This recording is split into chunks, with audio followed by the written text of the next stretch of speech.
Simba es un proyecto gratuito de promoción de la lectura. Ayúdanos a que nuestros libros lleguen a más gente compartiendo lecturas en las redes sociales. Si puedes y quieres, también puedes hacer una donación para mantener el proyecto y posibilitar que nuestra biblioteca siga creciendo. La Mariscala, biografía novelada de Doña Francisca Zubiaga de Gamarra. Abraham Valdelomar, novela corta, historia, crónica, índice, introducción. Doña Francisca de Zubiaga y Bernales de Gamarra, cuya vida refiere y comenta Abraham Valdelomar, en la ciudad de los Reyes del Perú, Mcmxif. Ofrenda. A la imperial ciudad incaica, nido de cóndores y de leyendas, hija predilecta del sol, en cuyos palacios de piedra y de oro se deslizó la vida de magníficos señores. Donde vive aún, a través de tantas desventuras, junto a la dulce melancolía de las quenas, la indómita soberbia de la raza. A la ciudad del Cusco, cuna de tan gran mujer, dedica estas páginas, el autor. A.V. Esta mujer nacida para grandes destinos, que en el ostracismo entregara su espíritu a Dios, es una de las más completas figuras en nuestra incipiente nacionalidad. Su vida fue corriente tumultuosa de vibraciones sonoras, de inextinguibles energías. Gobernó a hombres, condujo ejércitos, sembró odios, cautivó corazones. Fue soldado audaz, cristiana fervorosa. Estoica en el dolor, generosa en el triunfo, temeraria en la lucha. Amó la gloria, consiguió el poder, vivió en la holgura, veló en la tienda, brilló en el palacio y murió en el destierro. Religiosa, habría sido Santa Teresa. Hombre, pudo ser Bolívar.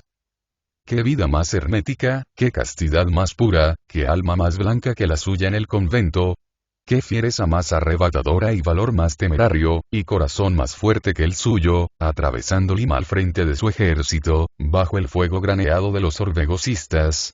Qué lamentaciones más femeniles y bellas que las suyas, despidiéndose para ir al destierro. Y qué corazón más generoso que el suyo, haciendo un viaje a lejano país, para recoger y adoptar al hijo del primer matrimonio de su marido. En nuestra cortísima vida republicana, tan llena de aventuras, donde se realizaron tantos hechos vituperables. Donde la historia de cada hombre es sucesión de voliciones inconexas, sin método ni finalidad.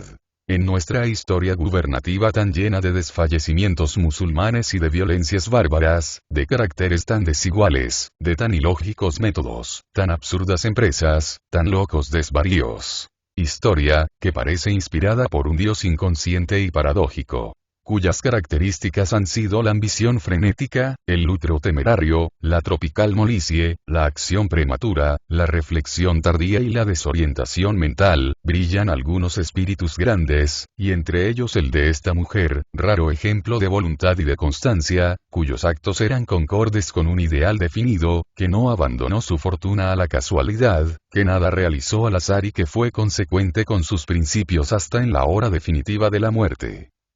Los padres, el nacimiento, las hermanas. Don Antonio Zubiaga, español de Guipúzcoa, establecido en el Perú, rico de hacienda y parco de carácter, contrajo matrimonio con la dama cusqueña doña Antonia de Males, persona de calidad, que brillara en su época en la capital limeña.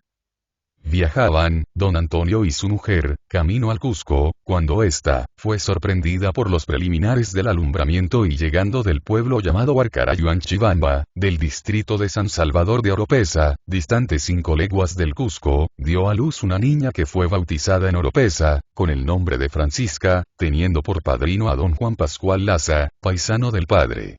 Esta niña nació en 1803 y tuvo más tarde 2 hermanas, Antonia y Manuela. A consecuencia de la guerra de emancipación, Zubiaga vióse obligado a volver a España dejando a su joven esposa en Lima. El salón de la señora Bernales abríase con frecuencia para cobijar a la buena sociedad. Reputáronse sus tertulias por las mejores, y hacíanse con música de viento, verdadero lujo en aquella época. Antonia, la segunda hermana de Francisca, era de un carácter raro. Cuéntase de ella que padecía de luna.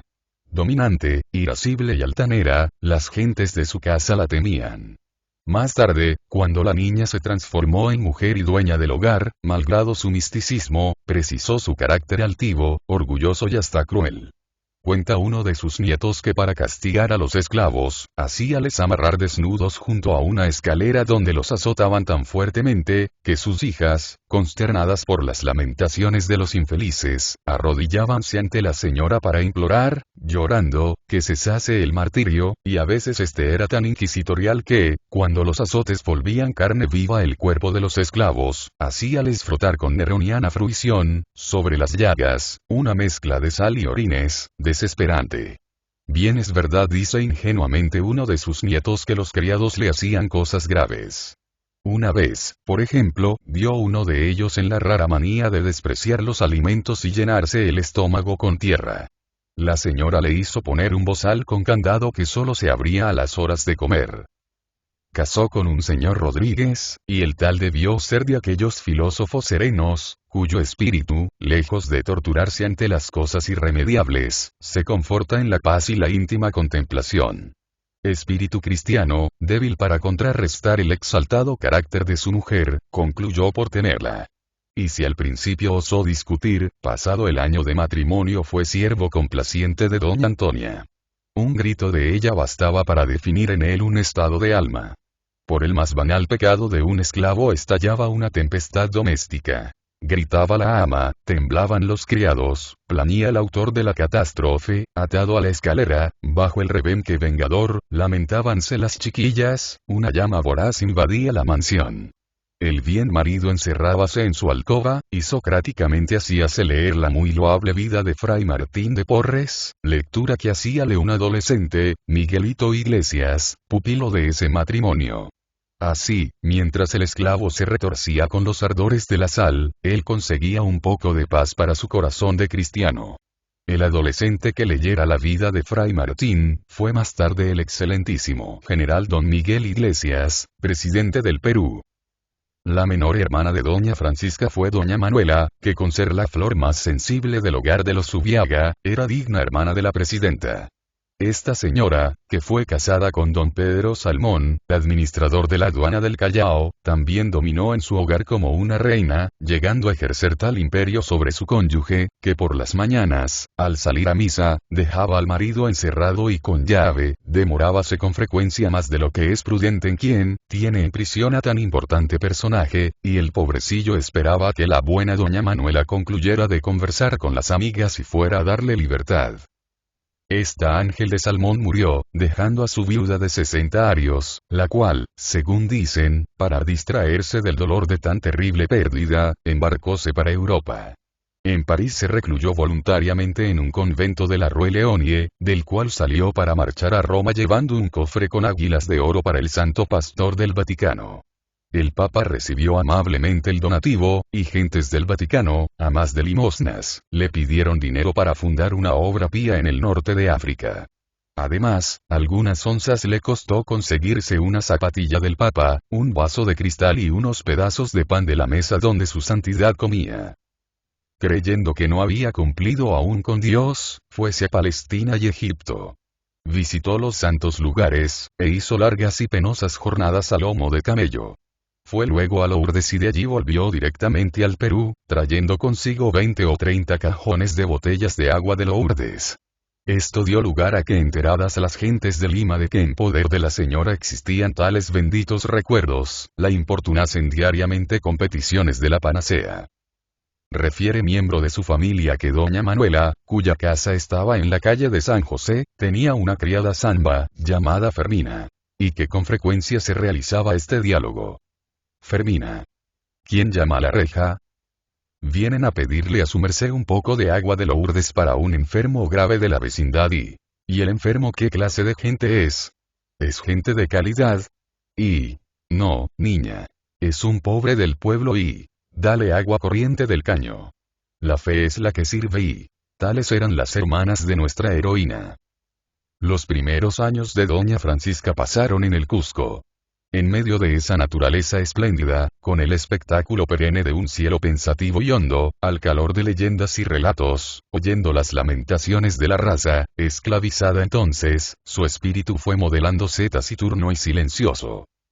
La Ciudad del Sol tiene un sello característico de recogimiento y de melancolía. Diríase que la ciudad imperial lleva su dolor con el mismo orgullo, noble y altivo con que muriera el último de sus incas. El tiempo habla en sus muros del pasado esplendoroso. El Coricancha cobija dioses importados. Toda su grandeza es ya caduca.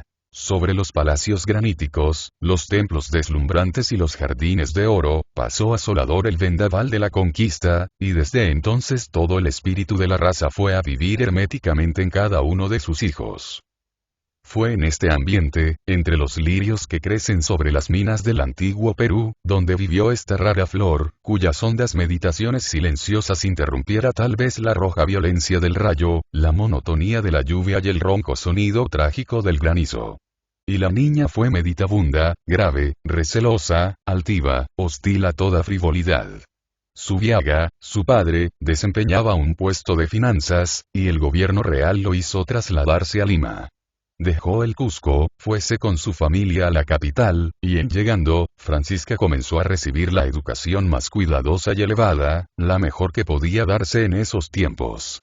Tenía 12 años en esta época, su carácter se definía precozmente, y manifestó a sus padres del deseo de hacerse religiosa.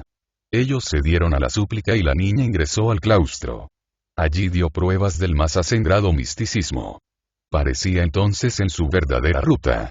El claustro llenaba su vida, su afán espiritual placíase en ofrecerse a Dios a tal punto que la niña empezó a martirizarse. Castigando su cuerpo, ayunando con frecuencia exagerada, imponiéndose penas y privaciones, llegó a comprometer su salud a extremo tal, que, por fuerza hubieron sus padres de sacarla a los 17 años. La joven Angélica reclusa lloró y suplicó, pero fue en vano. El torno cerróse tras de ella una tarde, y una melancolía honda y creciente la invadió desde entonces. Había dejado la tranquilidad beatífica de su recogimiento, la paz de sus blancos muros conventuales, el místico aroma de sus jazmineros, la serenidad de sus oraciones, para ingresar a un mundo donde campeaban, si bien la honestidad austera de su hogar, aquel cúmulo de frivolidades que son el fondo de la vida mundana. Su casa era visitada por lo mejor de su tiempo y el hecho de ser Zubiaga español y su esposa criolla, hacía que en sus salones se reuniesen, aún iniciadas las primeras campañas, realistas y patriotas. Mucho preocupaba a sus padres la resolución inquebrantable de la mística criatura, de volver al convento. Para disuadirla de tal propósito Zubiaga la pasea, da saraos, la hace viajar. Pero la pobre flor se marchitaba, una melancolía infinita envolvía su vida, nada le interesaba del mundo. Así pasó algún tiempo. Zubiaga, por cuestiones de la guerra, hubo de irse a España.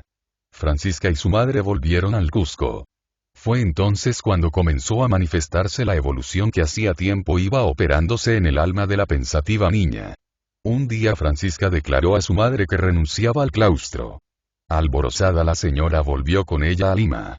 El general Gamarra la pidió en matrimonio y este se realizó la víspera de que el patriota cusqueño saliera para la batalla de Ayacucho. El desposado era viudo de doña Juana Manuel Alvarado, argentina, natural de Jujuy que muriera en 1813. El matrimonio con doña Francisca se efectuó en 1824. Esperó la joven desposada que el elegido volviera del campo de batalla. Vencedor Gamarra en Ayacucho, dirigióse al Cusco, donde tuvo un recibimiento pomposo, siendo nombrado, poco después, prefecto de ese departamento. Entonces mandó llevar a su esposa, la cual hizo viaje por tierra desde Lima. Salió él con brillante comitiva a recibirla hasta Apurímac, y en el pueblo de Surití, de la provincia de Anta, se velaron, pues no eran sino desposados. Allí se deshojaron las flores del naranjo y la prometida del señor pasó a ser la esposa del joven Gamarra. Todos los pueblos del Cusco celebraron esta boda. Gamarra era cusqueño como su bella esposa. Laureles de victoria ceñían su frente, era la autoridad del departamento, y se unía con la belleza más prestigiosa de él. Hubo pues fiestas en todas partes, manifestación de júbilo público, entusiasmo desbordante. Y bajo tales auspicios comenzó esta faz de la vida de Francisca Zubiaga. Gamarra estaba orgulloso de ella. Era doña Francisca, mujer de extraordinaria hermosura. Su tez admirablemente blanca. Una mirada de águila, intensa, inteligente, inquisidora, salía de sus ojos pardos en los cuales relampagueaba el orgullo. Parece que todo su espíritu, todo su encanto, el poder sobrenatural, la fascinación que ejercía en los que la trataban, residía en aquellos ojos de los cuales dijo Flora Tristán que la conociera ya en la ruina. Como Napoleón, todo el imperio de su belleza estaba en su mirada. Cuánta fiereza, cuánto orgullo y penetración. Con aquel ascendiente irresistible ella imponía el respeto, encadenaba las voluntades, cautivaba la admiración. Boca pequeña de blanquísimos dientes, y labios fuertemente rojos. Cabellera larga, sedeña, entre castaña y rubia y formas de esbeltez y flexibilidad encantadoras y su nariz era larga, la punta ligeramente respingada. Las partes huesosas y los músculos fuertemente pronunciados, tenía una enorme cabeza rodeada de largos y espesos cabellos, que descendían muy abajo sobre la frente, sus movimientos eran muy graciosos pero traicionaban constantemente la preocupación de su pensamiento, y su toilette de dama hacía el más extraño contraste con la dureza de su voz, la austera dignidad de su mirada y la gravedad de su persona. El ser a quien Dios ha dado tales miradas no tiene necesidad de la palabra para mandar a sus semejantes. Tal era Francisca Zubiaga por los tiempos de su destierro, cuando su belleza había sufrido el embate de campañas y fatigas, cuando su espíritu había probado todas las amarguras.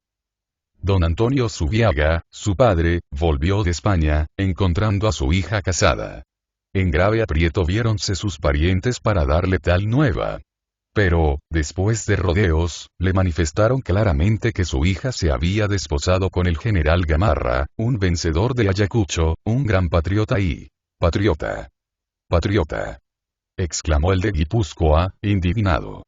Prefiero que me digan que se ha muerto. Y en efecto, parece que jamás vio con buenos ojos tal enlace, ni aun en los tiempos de la presidencia de Gamarra, pues, según refieren, no perdía oportunidad para renegar de su yerno, por el cual conservó siempre aversión marcada. Doña Francisca y Bolívar. La sugestión de la gloria Doña Francisca para llegar al apogeo de su grandeza, parece que aprovechó de todas las fuerzas que pudieron serle favorables. Alma razonadora, lógica y de clara visión, sus voliciones siempre fueron hacia el triunfo. El más insignificante detalle era para ella una batalla por librar y vencer. Cada uno de sus actos, era el eslabón de una fuerte cadena tendida entre ella y su destino. El matrimonio con Gamarra, nos lo comprueba, claramente. No es lógico suponer que quien demostró siempre voluntad de acero, abandonara el camino místico por una razón sentimental extraña a su carácter. En la vida que iba a abrirse para el Perú, el porvenir era de los capitanes. Y los elementos de triunfo, la astucia, el valor y la ambición. Por eso cuando se resolvió a dejar los claustros, eligió, entre sus múltiples cortejantes, a Gamarra, general inteligente, audaz, bravo, intrigante, de pocos escrúpulos, apuesto, y de ambición desmedida y temeraria. Quien, a pesar de todo, jamás habría culminado sin la colaboración de Doña Pancha, por muchos conceptos superior a él.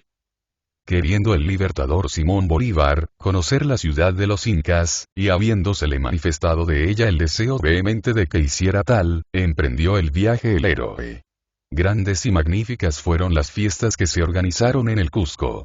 Levantáronse arcos triunfales, cogiéronse todas las flores de los huertos, y ardieron en entusiasmo los ánimos. Un día el libertador apareció ante la ciudad inmortal. Brillantes cabalgatas escoltáronle, la más selecta sociedad fue a recibirle, y las gentes más distinguidas del Cusco acordaron enviar una comisión de damas para que lo saludase y le ofreciera una guirnalda de brillantes. Esta comisión de bellezas tentadoras fue presidida por Doña Francisca Zubiaga de Gamarra. La distinguida matrona, en el tablado especial, con tal fin levantado, saludó en un discurso a Bolívar y puso sobre sus sienes la corona de brillantes que la ciudad del Cusco le ofrecía. Aquella noche se dio un baile a Bolívar, quien obsequió a Doña Francisca la corona. La llevó la dama durante la fiesta y con discreción exquisita, terminada esta, la devolvió al libertador. Qué extraña sugestión ejerció aquel suceso en la vida de la dama. Aquel destello de gloria, aquellos clarines triunfales, aquella atmósfera sobrenatural que rodeaba a Bolívar, deslumbraron el espíritu de la joven mujer. Parece que desde entonces su espíritu, que ya había conocido los halagos del triunfo, sintió la necesidad de la gloria y a buscarla se dedicó a aquella voluntad invencible, aquella inteligencia clarísima. Respecto a este suceso escribe una minuciosa pluma. La hermosa americana señora Francisca Zubiaga de Gamarra invitó al bello sexo para hacer una corona digna de ceñir la frente del ilustre hijo de Caracas, cuya planta iba a tocar las baldosas de la ciudad imperial. Y esa invitación fue aceptada con tal ardor patriótico, que 4 días después el maestro platero Caso y Contreras engastaba 600 brillantes en una rueda de oro. Las monjas de Santa Teresa enviaron mandaderas en pos de recaudo para fabricar unos escapularios y una banda, y el cabildo eclesiástico acordaba el regalo de una cruz valiosa. Las calles del tránsito desde San Sebastián a la ciudad, adornadas como un verdadero altar, conservaron, según relato, por largo tiempo, el aroma de los perfumes derramados a los pies de Bolívar. Alzóse un tabladillo en la plaza principal donde esperaba la comitiva de señoras presidida por la Zubiaga, quien con palabras de patriótico afecto, puso la corona de brillantes sobre la cabeza de Bolívar, corona que fue rodando hasta los hombros del guerrero, pues esa cabeza, grande en ideas, era pequeña de forma, y la corona salió excesivamente holgada. El cabildo eclesiástico cumplió, y el canónigo Florido, de pie en la nave principal de la catedral, puso al cuello de Bolívar la cruz de oro y piedras preciosas. En la noche se dio un baile oficial en el que rivalizaron las joyas más valiosas con lo más granado de la sociedad cusqueña. La primera contradanza que bailó el Libertador en aquella fiesta fue con la señora Manuela Gárate de Usandívaras, y enseguida, sacándose la corona de brillantes que lucía en el brazo, la regaló a la cusqueña más hermosa y más inteligente, que, sin disputa, era la Zubiaga de Gamarra. Después de esta escena de su vida, doña Francisca comienza a mostrarse ella, íntegra, completa, su vida se ha definido. Ya no caben dudas en su destino. Comienza a manejar la pistola, el florete. Practica la equitación. Asiste a los espectáculos más varoniles. Se apasiona por las riñas de gallos, apuesta. Le place el trato de varones. Le interesa poco el de las damas, y comienza a ser el brazo director en los destinos de su marido. Ve de cerca el desastre de la patria, la anarquía la hiere, la dilapidación le indigna, y resuelve intervenir en los destinos de su país. Es necesario que su marido sea presidente y ha de serlo. Ningún prejuicio es bastante fuerte para detenerla. Y se lanza, viril, audaz, ardorosa, llena de fe y de valor, en una ruta por la cual ninguna, antes o después de ella se lanzara. Y comienza su vida de campaña. Ya no es la monja que quiere servir al Señor en las esterilidades apacibles de los claustros. Es la capitana patriota que desea gloria, dominio, una vida más vasta. Y se lanza. La épica pareja para realizar sus propósitos, doña Francisca, necesitaba la colaboración de un hombre capaz de secundarla. Así eligió por compañero de su vida, al más insignificante entre todos sus cortejadores, según el concepto ajeno, pero el más útil según su criterio. Había menester un hombre que hiciera reales los sueños de su imaginación exaltada, asumiendo papeles que ella, por razón de su sexo, no podía asumir. Realizado el matrimonio, Gamarra fue su más leal servidor, y en ello están de acuerdo todos los historiadores. No era Gamarra un necio, ni un cobarde, ni un patán, como se ha dicho y repetido tan a menudo. Lejos de eso. Hijo de don Fernando Gamarra, y de doña Josefa Petronila Mesía, había nacido en el Cusco el 27 de agosto de 1785. A los 14 años ingresó a la carrera de las armas, sirviendo en los ejércitos reales e interviniendo como tal en el levantamiento de 1814 y 1815, al lado del general Goyeneche. En 1818 se le quitó la dirección de su tropa, destinándosele como contador interino de rentas en Puno. En 1820, intentó una conspiración contra el gobierno real, de acuerdo con los tenientes coroneles don José Miguel Velasco, don Mariano Guillén y otros, pero no se les pudo comprobar el hecho en el expediente que se les siguió. Desde entonces Gamarra fue mirado con desconfianza por el virrey, mas a pesar de ello, poco después, el brigadier Canterag lo llevó a Lima, siendo Gamarra comandante del batallón Unión Peruana Cusco. Llegó a Lima con sus tropas el 3 de diciembre, y el virrey dando crédito a denuncias, y creyendo a Gamarra de acuerdo con los patriotas, le quitó la dirección de aquellas, pues se le acusaba de participación en el paso del Numancia.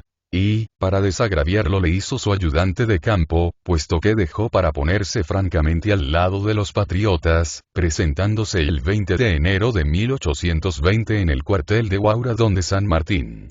En el interregno de esa fecha hasta su matrimonio en 1823, ganada la primera faz de la campaña de la independencia, fue nombrado general de brigada por el presidente, mariscal don José de la Riva Agüero. Casóse la víspera de partir a la batalla de Ayacucho. Era astuto, desconfiado, inteligente. Encontraba siempre una razón para disculpar sus actos más temerarios. Poseía, como ninguno, el arte maquiavélico. Su doctrina y métodos eran los de San Ignacio. Para él todos los medios eran buenos, lo que importaba era el fin. Sabía poner oídos de mercader a los asuntos que le mortificaran. Enérgico, no se desanimaba jamás ante la adversidad. Había conocido muy de cerca todos los capitanes de su época desde Bolívar hasta Pezuela. Fue sin duda el mejor militar que tuvo el Perú independiente. Sobre los caudillos de su tiempo tuvo una gran ventaja: el talento y carácter de su mujer. Doña Francisca, como he dicho, después de la entrevista con Bolívar, entró resueltamente a la lucha. Ordenada, metódica y lógica, para hacerse capitana comenzó por educar su cuerpo. Dedicóse con vehemencia a la esgrima, manejó con admirable maestría la pistola, se hizo la mejor amazona de su época, nadie la aventajaba en el gracioso arte de la natación. Placíale el cigarro y no tomaba jamás alcohol. Ya en el comienzo de sus campañas vistió las ropas militares y se cubría con una capa española. Así un día, en la vieja ciudad de sus abuelos, resuelto su destino, la extraordinaria pareja, con los marciales atavíos y con la capa cruzada, sobre piafantes potros de largas colas y pródigas ancas, arrogante, magnífica, tendió su penetrante mirada por la extensión silenciosa y honda de sus serranías. Y debió ser épico aquel grupo. Poético símbolo del espíritu de su tiempo, que se encarnaba en aquella pareja. Esos cóndores salían del Cusco, iban a subyugar pueblos, a dominar voluntades, a suscitar envidias, a castigar calumnias, a cautivar corazones, a dar la victoria en los combates y a ser dueños y señores de la nueva república. Tal como en otros días la primera pareja de quechuas bajará desde el cerro legendario para fundar el imperio más extenso y magnífico de América. Debieron acoplarse los pumas en la selva.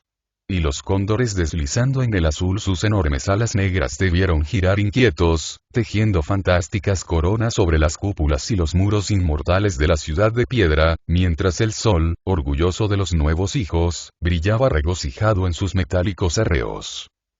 Las primeras victorias el gobierno de la mar encargó, al general Gamarra, que se hallaba en el Cusco, marchar al Alto Perú para consolidar la independencia de Bolivia, sobre la que pesaba la constitución vitalicia del mariscal de Ayacucho. En esta campaña, la señora Gamarra resolvió acompañar a su marido. Sus hijos habían muerto pequeños, su hogar era su esposo. Conocía perfectamente la política del Perú y la capacidad de sus caudillos, y preveía sucesos favorables. Necesitaba estar allí para encauzarlos. Y por primera vez apareció la dama como guerrera. Tenía 25 años. Durante la campaña fue la más admirable compañera de Gamarra. Vigilaba el aprovisionamiento, la alimentación de los soldados. Daba órdenes, recibía informaciones. Era la primera en la labor y la última en el descanso. Así el ejército fue acercándose a la frontera, y viendo que el encuentro tardaría en realizarse, separóse unos días de Gamarra y realizó un viaje a la Argentina, para recoger al hijo del primer matrimonio de él. De vuelta al campamento acordóse en el ejército peruano invadir la vecina república y, doña Francisca seguida de un batallón y 25 lanceros de su escolta, tomó la plaza de Paria. Nada pudo detener su avasallador entusiasmo. Su épica figura produjo el fanatismo en las tropas, que la seguían, desafiando peligros. La toma de Paria trajo por consecuencia la capitulación de Piquiza, en la cual el Perú impuso condiciones que aceptó Bolivia.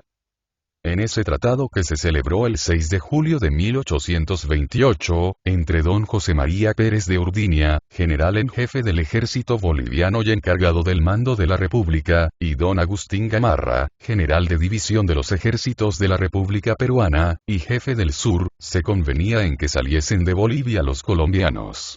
Se convocaría al Congreso Constitucional en Chuquisaca, el cual recibiría el mensaje y aceptaría la renuncia de Sucre, nombraría un gobierno provisorio y una Asamblea Nacional que revisara, modificara o anulara la Constitución. Esta fue, como es sabido, la causa de la guerra con Colombia, la cual había de dar lugar a que Gamarra surgiera, más deprisa y fácilmente de lo que esperara. La inspiración de este famoso tratado se atribuye en mucho a Doña Pancha, nuestra heroína, así como se le atribuye, con todo fundamento, el haber intrigado en el ejército vencedor para que su marido fuera, como lo fue, proclamado gran mariscal de los ejércitos nacionales, después de la victoria. Así, fue ella quien decidió el premio, que por otra parte, ratificara el abúlico señor Salazar. Podía la indómita estar satisfecha, el triunfo favorecía, esta vez, al Perú y a Gamarra. Pero aún faltaba hacerlo presidente. Era necesario no perder tiempo. La ocasión era brillante. Precisaba aprovechar todas las oportunidades, vencer todos los obstáculos, no tener muchos escrúpulos. Había ante toda otra consideración, un compromiso que cumplir, un ideal que realizar, satisfacer un vehemente afán. ¿Quién era presidente? Lamar. Era necesario derrocarlo. Y Doña Pancha, la mariscala, volvió al Cusco. Allí ocupábase en su correspondencia. Estaba en relación con las gentes más poderosas, con las más audaces, con las de menos escrúpulos.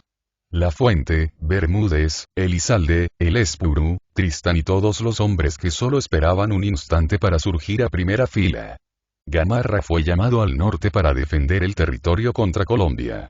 La Fuente que se hallaba en Arequipa fue llamado a Lima, y al partir ambos, todo hace creer que llevaban un acuerdo tácito, como se verá luego. En tanto Doña Pancha en el Cusco, dominaba. Tenía a sus órdenes, las fuerzas de cuartel. Sea por los temores que infundiera Gamarra, o por intrigas locales, o por simple espíritu de indisciplina, una noche se sublevó la guarnición del Cusco. La soldadesca enfurecida bramaba en el cuartel como jauría hambrienta, pidiendo a gritos su vida. Súpolo a tiempo Doña Pancha. Sus allegados le aconsejaron huir y hasta le facilitaron la fuga. Pero ella se resistió con indignación.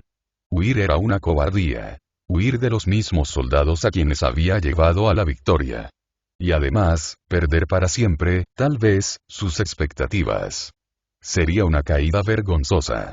Vistióse con sus marciales atavíos de guerra, echóse sobre los hombros la clásica capa española, calóse su kepis, tomó su fuete, y sola, serena, resuelta, se presentó en el cuartel sublevado. La sorpresa hizo enmudecer el bochinche. Dio un par de fuetazos sobre una mesa, descubrióse y se mostró tal cual era, clavando la mirada en los oficiales y dominándolos con su coraje y varonil postura. Satisfecha del desconcierto que había causado, dijo a los soldados: «Cholos. ¿Y ustedes contra mí?». La mariscala estaba magnífica. Sobre su audacia de valiente, triunfaba su belleza de mujer. Entonces, en el corazón de esas bravas y sencillas gentes, hubo un momento de conmovedora emoción. Recordaron a su heroína en el combate. Detrás de ella fueron a la muerte y encontraron la victoria. Ella había curado a los camaradas agonizantes, había lavado sus heridas, enterrado sus cadáveres, vigilado su sueño. Con ella había compartido fatigas, sed, dolores. Ella era el calor en la tienda, la confianza en las jornadas, el entusiasmo en el combate. La hermana cariñosa. La taciturna madre que velaba, el jefe sagaz que dirigía. Y el corazón indio y caballeresco de aquellos soldados se enterneció. Doña Pancha miraba inmóvil, erguida, soberbia. Un grito resonó en el cuartel. ¡Viva la mariscala! ¡Viva la mariscala! Ella sabía lo que era un ejército, conocía íntimamente a los soldados. Aquel arranque de fidelidad nacido al fuetazo de su mano y a la luz de su mirada, necesitaba ser regado con un poco de oro para robustecerse. Sin agregar palabras sacó su bolsa, arrojó muchas monedas y salió. El motín estaba sofocado. Doña Francisca, presidenta en tanto que el mariscal Gamarra hacía, al lado del presidente Lamar, la deplorable guerra con Colombia, Doña Pancha se radicó en Arequipa. Desde allí dirigió aquella notable intriga que había de culminar con la expulsión de Lamar en Piura y deposición de Salazar y Vaquijano en Lima. Tan comentada fue la rebelión de Gamarra contra Lamar, que llegó a acusarse a aquel, de haber permitido pérfidamente el desastre de su ejército, para desprestigiar con la derrota al director de la guerra, ante los jefes y oficiales. Además, al mismo tiempo que ocurría en Piura la expulsión de Lamar, La Fuente echaba del poder, en Lima, al vicepresidente Salazar y Vaquijano. Conviene recordar que la opinión reclamaba un sucesor para Lamar, que la guerra contra Colombia era atribuida por los más doctos, a una cuestión personal entre este y Bolívar, y que, por fin, los pueblos sentían cierta aversión al afán bélico de los caudillos. Se creía que Lamar no era propiamente peruano. Estaba muy fresco el recuerdo de Bolívar, cuya personalidad comenzaba a atacarse con descaro. Fresca estaba también la memoria de los excesos y altanería de los soldados colombianos en el Perú y Bolivia. El Congreso cedió a la presión y nombró presidente de la República al gran mariscal don Agustín Gamarra, y vicepresidente al general Antonio de la Fuente, el 1 de septiembre de 1829, disposición que ratificaron los pueblos el 19 de diciembre del mismo año. El periodo de gobierno era de 4 años. La Fuente comunicó a Gamarra su exaltación y el nuevo gobernante emprendió viaje a la capital para tomar posesión de su cargo. Doña Pancha, desde Arequipa, escribió a La Fuente, ordenándole que le preparase alojamiento en Lima, para presenciar la entrada de su marido, que era su propia exaltación, y este preparóle una casa regia, sin pararse en gastos. Muchas partidas del presupuesto, dice un historiador, fueron para comprar vajillas de plata labrada. La sociedad de Lima recibió con los brazos abiertos a la presidenta y el 25 de noviembre de 1829 a las 5 de la tarde, entró triunfalmente en la vieja capital el nuevo gobernante. La ciudad de los reyes, colmó de atenciones y honró su entrada. Acompañándole en el desfile, con una larga fila de calesas, sus más brillantes personajes, cortesía que se hacía no a él sino a la Zubiaga, que había venido expresamente, de Arequipa, en la corbeta Libertad. Gamarra se ciñó la banda y la pareja se instaló en el palacio. Entre las fiestas con que obsequió a la mariscala, hubo una función teatral cuyo programa decía: en celebridad del feliz ingreso a esta capital de la Exma. Señora doña Francisca Zubiaga de Gamarra, nuestra amable presidenta, ha dispuesto la empresa a exhibir 3 funciones cívicas dignas del objeto a que se dedican y en los días siguientes. Viernes 25, 1 de Pascua. Se dará principio con una loa encomiástica desempeñada por toda la compañía en general, análoga, en el asunto, a tan loable recibimiento. La que por su aparato, extraño estilo, música e invención nada común, esperamos que merecerá el aprecio de nuestros favorecedores. Enseguida se representará el superior drama en 2 actos, titulado El hombre singular o Isabel I de Rusia. A continuación se desempeñará por la pareja de baile el minuet de corte con gavota. Seguidamente habrá un primoroso intermedio de canto y se dará fin con el gracioso sainete. El duelo y el baile a un tiempo. El ideal de la infatigable dama estaba realizado. Era la presidenta. La única dueña del Perú. En adelante ella sería la voluntad directriz, el único juez, el custodio más fiel de los intereses de su marido. Todos los escritores están acordes en que ella fue el alma del gobierno. El señor Vargas dice: la voz de Gamarra se sobrepuso a las leyes, y a Gamarra le imponía silencio su mujer. Flora Tristán escribe: vino al poder después del general Lamar, la república estaba en el más deplorable estado. Las guerras civiles deshacían el país en todas direcciones. No había un peso en el tesoro. Los soldados se vendían a aquellos que les ofrecían más. En una palabra, era la anarquía con todos sus horrores. Esta mujer educada en un convento, sin gran instrucción, pero dotada de un sentimiento recto y de una fuerza de voluntad, poco común, supo gobernar este pueblo ingobernable hasta para el mismo Bolívar, pues en menos de un año, el orden y la calma reaparecieron, las facciones estaban apaciguadas, el comercio floreciente, la armada volvía a tener confianza en sus jefes, y si la tranquilidad no reinaba aún en todo el Perú, al menos la mayor parte gozaba de ella. Doña Pancha parecía, por su carácter, estar llamada a continuar la obra de Bolívar, y lo habría hecho si su envoltura de mujer no hubiese sido un obstáculo.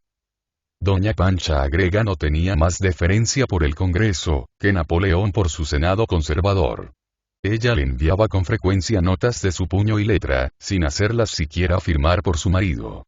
Los ministros trabajaban con ella, le sometían los actos del Congreso y de la Administración. Ella leía todo, borrando los pasajes que no le parecían bien y reemplazándolos por otros. Su gobierno, pues, fue absoluto en presencia de una organización republicana.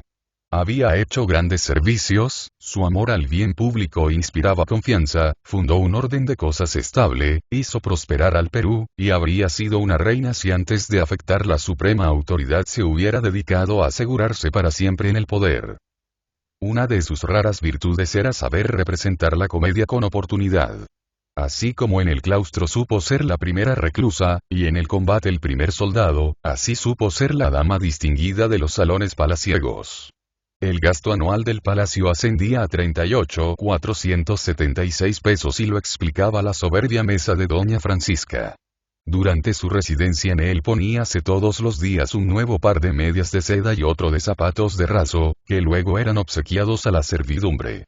Otro tanto hacía con su ropa interior de finísima batista de hilo. Su guardarropa era fabuloso, sus cofres riquísimos, y en cuanto a sus exquisiteces en el vestir, se verá oportunamente la descripción que de ella hace Flora Tristán, amiga suya. En un principio la presidenta fue recibida con entusiasmo por la sociedad de Lima, que veía en ella una mujer que con su inteligencia dignificaba a su sexo y con su alta posición aumentaba la influencia de éste en los asuntos del Estado. Pero poco a poco fue decayendo este sentimiento hacia ella. Los que no tuvieron la nobleza varonil de atacar al gobierno de Gamarra, heríanla cobardemente. Se inventaron contra la dama las más torpes calumnias, se le señalaban amantes, hacíase circular caricaturas deshonestas, y se levantó, al final, la muralla de la más decidida y violenta oposición. Bien es verdad que ella, lejos de sentirse humillada, acrecentaba su orgullo, castigando con su propia mano muchas veces a los miserables, y tan cruelmente, que tales sanciones no hacían más que restarle simpatías. Al terminar el tercer año de su gobierno, su despotismo había sido tan duro y opresor, tan pesado su señorío, el yugo tan doloroso, había humillado tantos espíritus, herido tanto amor propio, que una ola hirviente se levantó contra ella. Entre las muchas anécdotas que se refieren, hay dos que dan clara idea de una importante faz de su psicología. Ya hemos dicho que para amores y galanteos tenía el corazón helado. Decía una vez a uno de sus jefes, que concibiera por ella pasión vehementísima. ¿Para qué necesito yo su amor? Su brazo, solo su brazo me hace falta. Vaya usted con sus suspiros, sus palabras sentimentales y sus romances donde las chiquillas. Yo no soy sensible sino a los suspiros del cañón, a las palabras del Congreso y a los aplausos y aclamaciones del pueblo cuando paso por las calles. Refiérese que un día, habiendo tenido noticia de que el castillo del Callao estaba en malas condiciones, se dirigió a él, seguida de un pelotón de su escolta y se presentó. Rindiéronsele los acostumbrados honores presidenciales, presentáronsele las armas, revistó la presidenta las fuerzas. Mas, al pasar sorprendió la señal equívoca que hacía uno de los jefes a otro, refiriéndose a ella con cierto donjuanismo. Volvió la dama y cruzó con su fuete varias veces, la cara del insolente, dándole luego un revés que lo hizo caer entre las patas de su caballo, ante la absorta e inmóvil tropa. Luego dijo: así castiga la presidenta a quienes se atreven a faltarle el respeto. Y salió, soberbia de orgullo y de coraje. El oficial fue dado de baja. En otra ocasión llegó a sus oídos, por intermedio de dos oficiales, que un tercero se vanagloriaba ante ellos de haber merecido el afecto y favores del corazón de doña Francisca. Sonrióse ella aparentando no dar importancia a tal suceso y no se habló más de ello. Algunos días después, doña Pancha invitó a comer en su comedor privado a los tres oficiales. Durante la comida la presidenta estuvo más espiritual que nunca. Al llegar a los postres, se dirigió al supuesto amante y le dijo: «Es cierto, capitán, que usted ha dicho que ha sido mi amante». Estos señores me lo han dicho y espero que usted lo desmienta, porque si es falso, usted y yo vamos a darles el castigo que merecen, y si no, yo y ellos se lo daremos a usted y... Tan brusca fue la pregunta y tan poco limpia debía tener la conciencia el capitancillo, que palideció sin tener que responder. Entonces la presidenta ordenó a los otros que lo cogieran de pies y cabeza, y desnudo el cuerpo, el presuntuoso recibió por la propia mano de doña Pancha una regular azotaina y ella le dijo mientras lo zurraba. Si no ha sido usted mi amante, lo castigo por mentiroso. Y si lo hubiera usted sido, por haberlo contado y por mal caballero y... sabia lección para el menguado.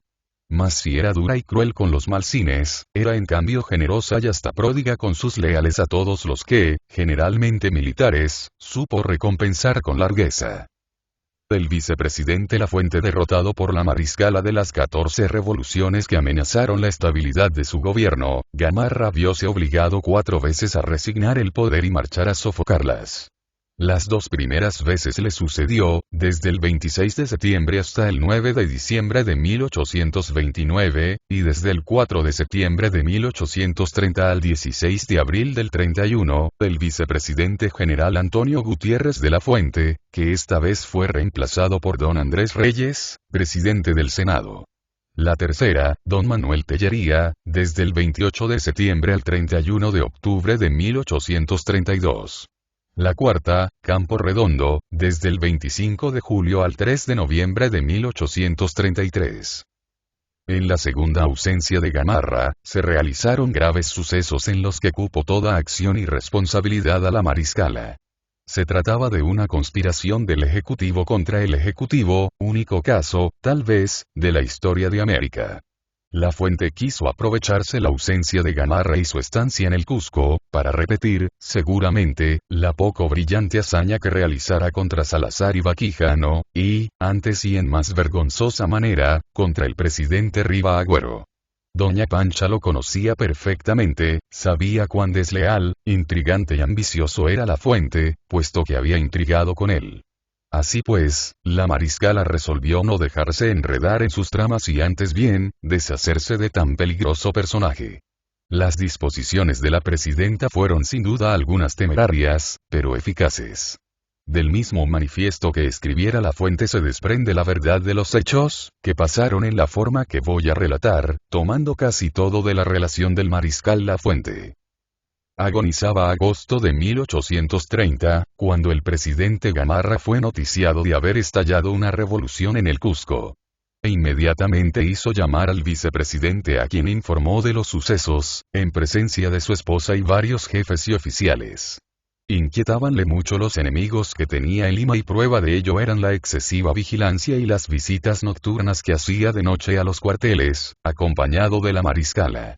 Partió Gamarra dejando el poder en manos de su sucesor legal y de un gabinete respetable. Recomendó a todos prudencia y celo y fue acompañado por La Fuente, hasta una legua de distancia. Nada parecía turbar la serenidad relativa del ambiente y menos aún las relaciones que el nuevo gobernante mantuviera con la señora Gamarra y sus partidarios.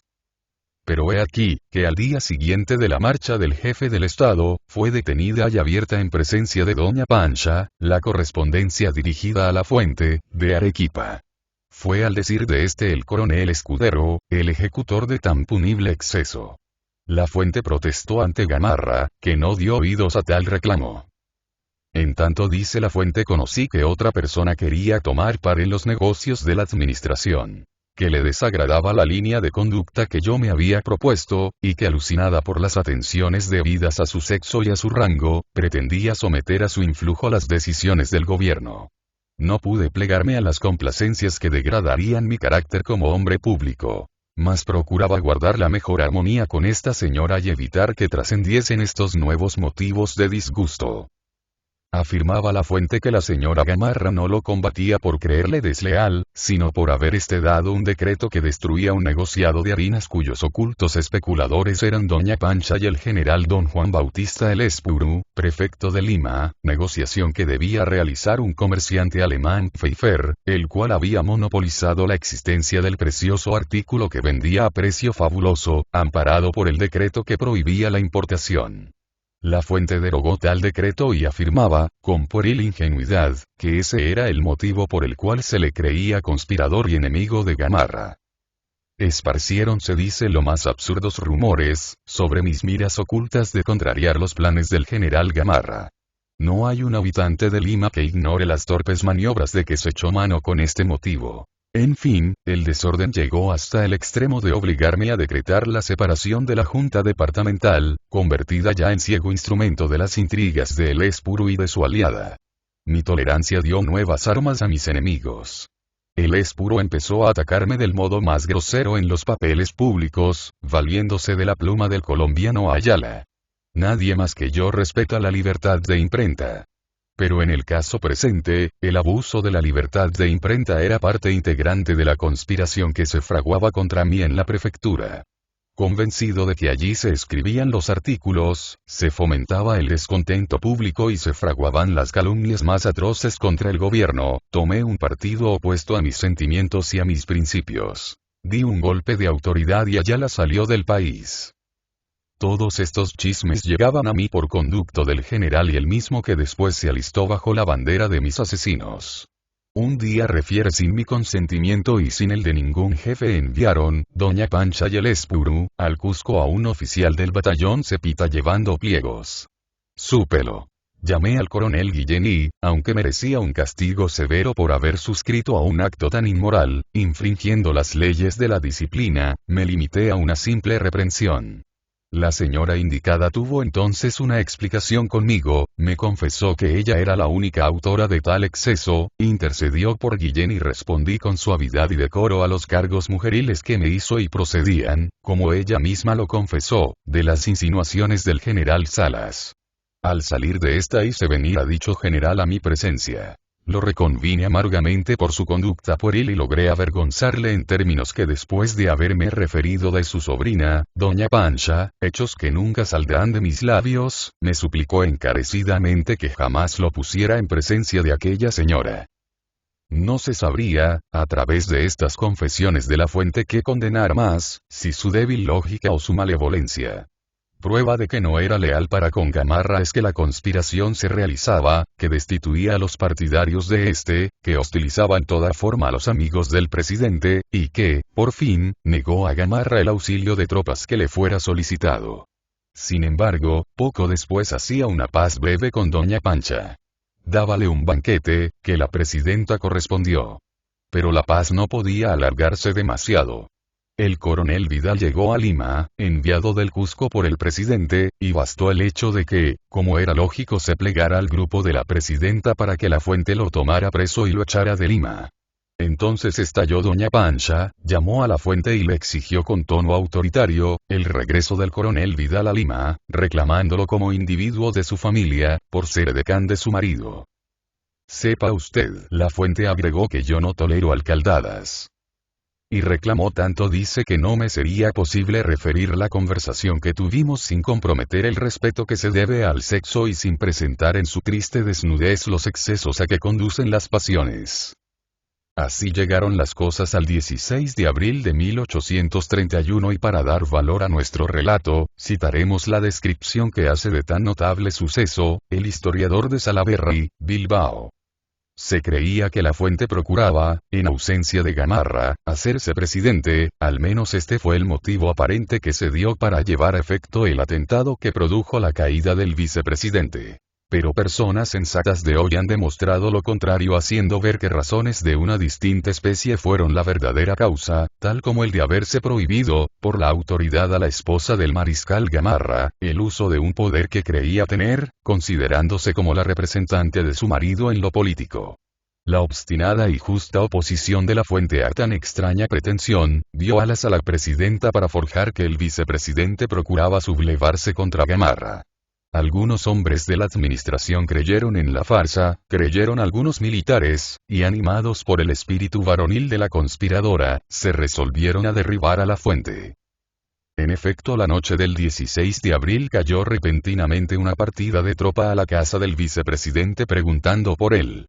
La señora de este general logró contener un momento al oficial que los mandaba, mientras que su esposo se libraba saliendo por los techos.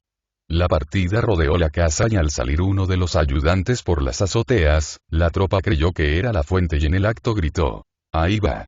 Ahí va». Y le descargaron algunos fusilazos que produjeron la muerte del oficial. La fuente escapó a chorrillos y de allí se dirigió a la corbeta americana Saint Louis Surte en el Callao, de donde pasó una nota al Congreso protestando de los sucesos. Pero cosas de la tierra. El Congreso se dio a ignorante de lo que había ocurrido en Lima y, como pasasen 2 días sin presidente de la República, eligió para ocupar la vacante al señor don Andrés Reyes, presidente del Senado. Al día siguiente, el secretario prolijo pudo encontrar la nota de la fuente, pero ya era tarde. No pretendemos disculpar el atentado contra la fuente. Pero los antecedentes de aquel no le abonaban. La traición hecha a su presidente en Trujillo puede aceptarse hasta que fuera útil, pero era simplemente una traición. Convengamos en la vehemencia de la dama, pero también aceptemos que la fuente era muy capaz de arrebatar el gobierno a Gamarra por cualquier medio. Tirantes y muy agrias debieron ser las relaciones entre el vicepresidente y doña Pancha, pues al asumir el mando Reyes, el Espuru hizo publicar el siguiente gracioso decreto que importaba un saetazo para la caída de la fuente.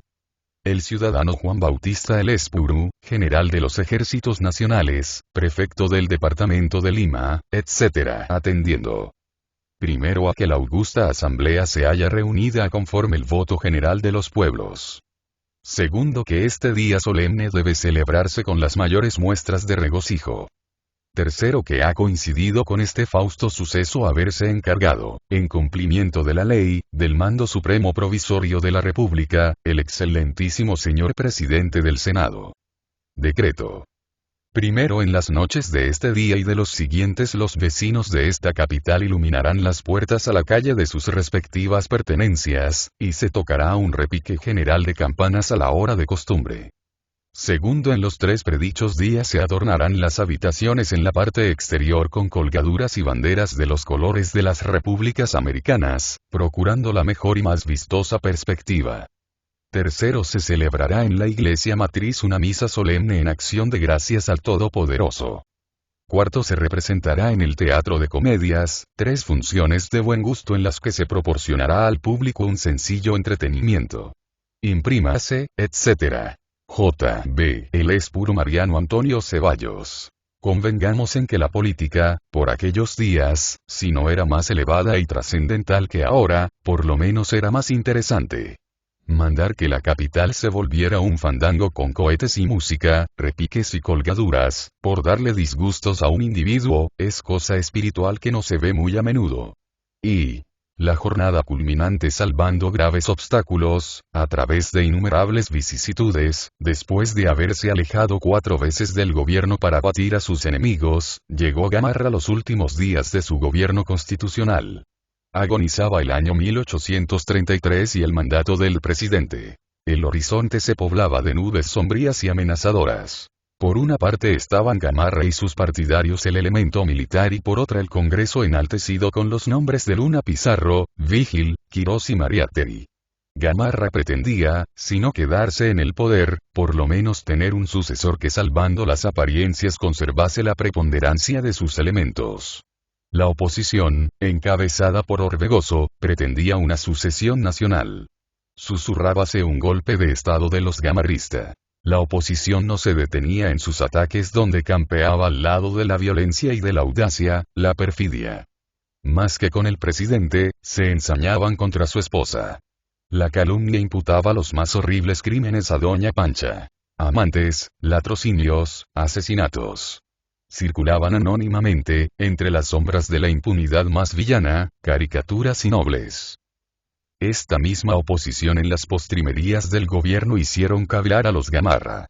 Convencida la mariscala de que había que defenderse bravamente para ser respetados aún en el probable caso de una caída, resolvió con su marido y el coronel Bermúdez, llamar al presidente del Congreso y manifestarle, como lo hicieron, por boca de Gamarra, que él estaba cansado del poder, que solo el deseo de servir a la patria lo había obligado a no abandonar antes un puesto tan delicado, que solo por la paz del país y la obediencia a la ley que lo nombrara presidente había tolerado el gobierno, y que estaba resuelto a no pasar del 18 de diciembre era el 1.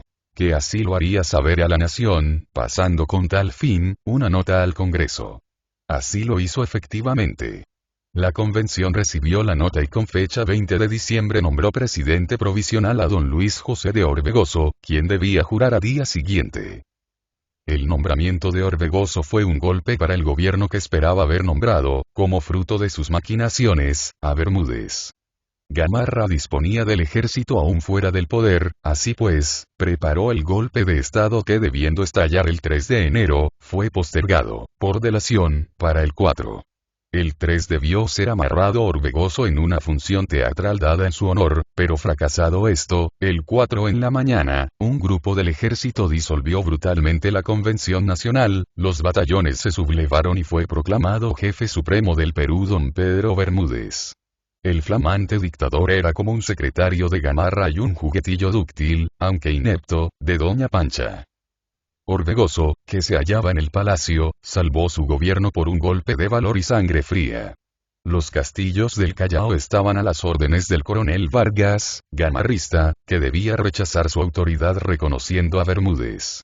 Orbegoso lo sabía.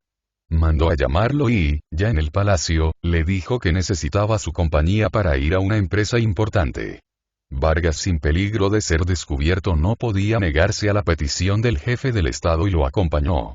El coche salió del palacio y a poco el cochero, muy bien aleccionado, tomó la carretera del Callao, donde el presidente, sacando su pistola y poniéndola en el pecho de su acompañante, le dijo: «Usted es un miserable que me traiciona. Usted va a ir conmigo al castillo». Vargas no quiso responder. Llegaron al Callao y al castillo. Las tropas, viendo al presidente con su jefe, le presentaron las armas. Entonces Orbegoso les preguntó si le reconocían como el jefe del Estado, nombrado por la convención, y si le prestaban obediencia.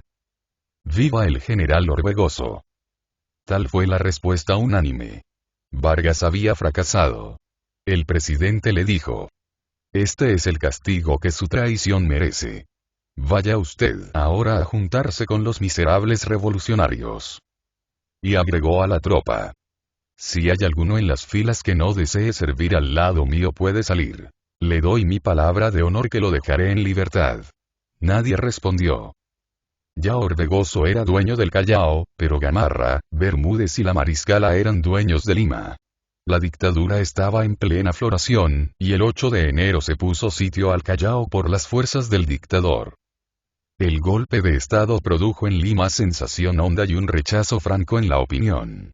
El 5 de enero se había dictado orden de destierro contra Luna Pizarro, presidente del Congreso, Tenería, Zapata, Rodríguez, Piedra, Mariátegui, Macedo, Arellano, Ramírez, Evia, Zavala, Jaramillo y otros personajes. Lima pareció sombría y silenciosa. Desde el 4 no se tocaron las campanas, las gentes no salían, el comercio se paralizó y un aire de condena se respiraba. La Corte Superior, que no quiso asistir al recibimiento de Bermúdez ni aun reunirse en despacho, fue amenazada por el dictador. Los ancianos jueces amedrentados cedieron, con la honrosa excepción del doctor Santiago García Paredes, que se opuso tenazmente y salvó su voto. El coronel Vivanco, nombrado prefecto de Lima, obligó a los municipales a saludarlo diciéndoles que si no iban los ponía presos. Fueron respetable número de civiles a quienes se nombrara para diversos empleos por Bermúdez, rechazaron el nombramiento, ocultándose luego. Suspendiéronse las fiestas y paseos. No hubo toros, ni comedias ni fresquerías, tan grande fue la indignación de los ciudadanos por el atentado. Al gobierno constitucional de Gamarra sucedía una dictadura desenfrenada y bárbara, dirigida por un militar sin valor ni derecho alguno ante la opinión. Y todo aquel cúmulo de audacias era atribuido con fundamento a doña Pancha. Ella era la autora de los sucesos, ella conmovía al país, ella quería seguir el reinado. Y la ola de indignación crecía y los usurpadores iban quedándose aislados. Pero ni la Mariscala, ni Gamarra, ni Bermúdez, ni Vivanco eran capaces de cejar. Antes bien, sostenían el sitio, deportaban, perseguían, se organizaban y no perdían un instante la vista del enemigo. El cuartel de los sitiadores establecióse en Chacarrilla. Bermúdez pasaba el día en palacio conversando y discurriendo sobre la situación con sus adeptos, pues nadie lo visitaba. Por las tardes iba al cuartel a reunirse con Doña Pancha y Gamarra, quienes para dirigirse allí se disfrazaban. Así, cosa curiosa, mientras que Doña Pancha se ponía su vestido de hombre, Gamarra, para no ser reconocido, se disfrazaba de mujer. Los tres dormían en el campamento. Pasaron los días y se agravó la situación para los gamarristas.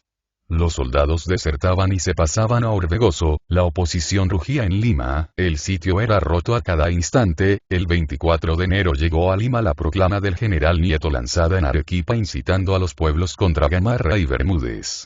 Y el 28 hubo una deserción definitiva. Un oficial Luján, se pasó con sus tropas a Orbegoso. Ya no era posible esperar. Se pensó en la retirada. Y esta fue heroica. La mariscala crecía con los reveses de la fortuna. El peligro la exaltaba. El odio acrecentaba su valor, el orgullo su audacia. Es en este momento de su vida cuando aparece más grande la invencible luchadora. Su figura de mujer se transforma con la bravura de su gesto. Es una verdadera heroína que deja una hora épica en nuestro pasado republicano.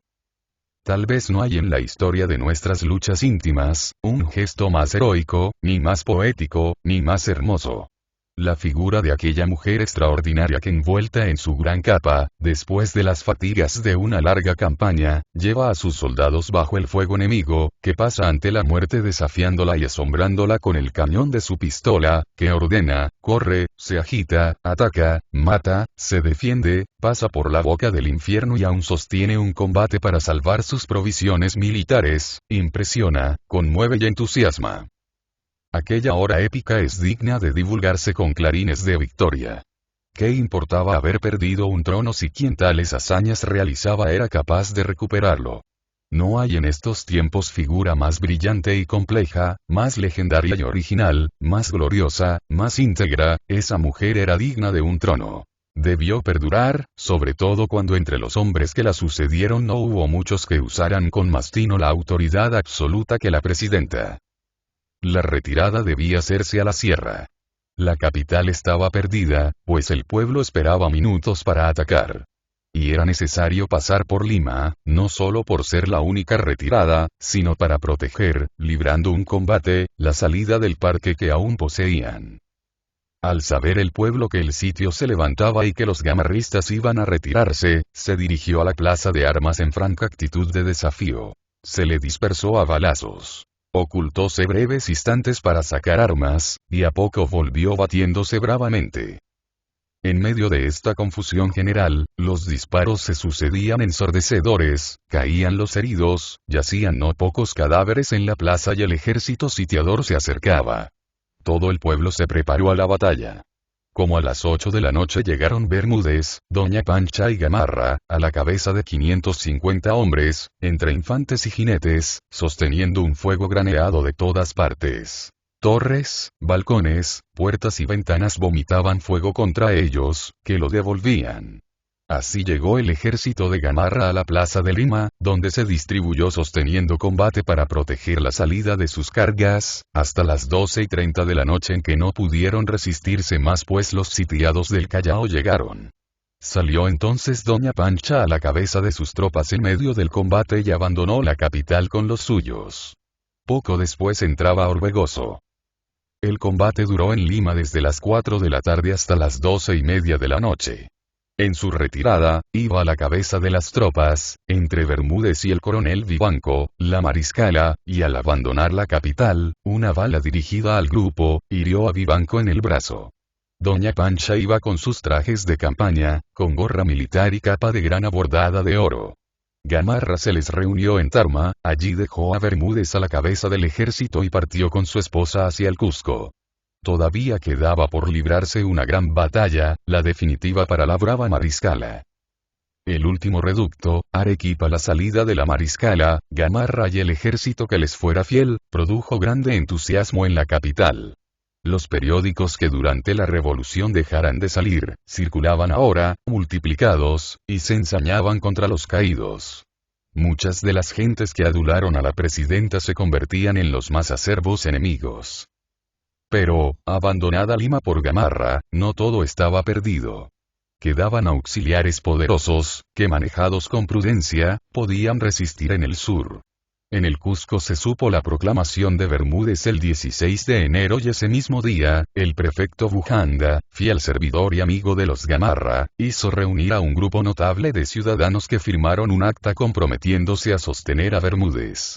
Entre otras firmas estaban las de Bujanda, Rosell, Guevara, Torres, Mato, Cosío, Calvo, Galdós, Vargas, Pinto, Fortón, Campana, Silva, Palomino, Calderón, Chaparro, del Castillo, Montesinos, Orihuela, Béjar.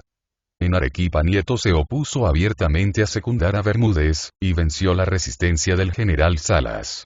Pero Gamarra y los suyos libraron rudo combate y Nieto fue obligado a dejar la ciudad, donde entraron las huestes de Gamarra el 127 de abril de 1834.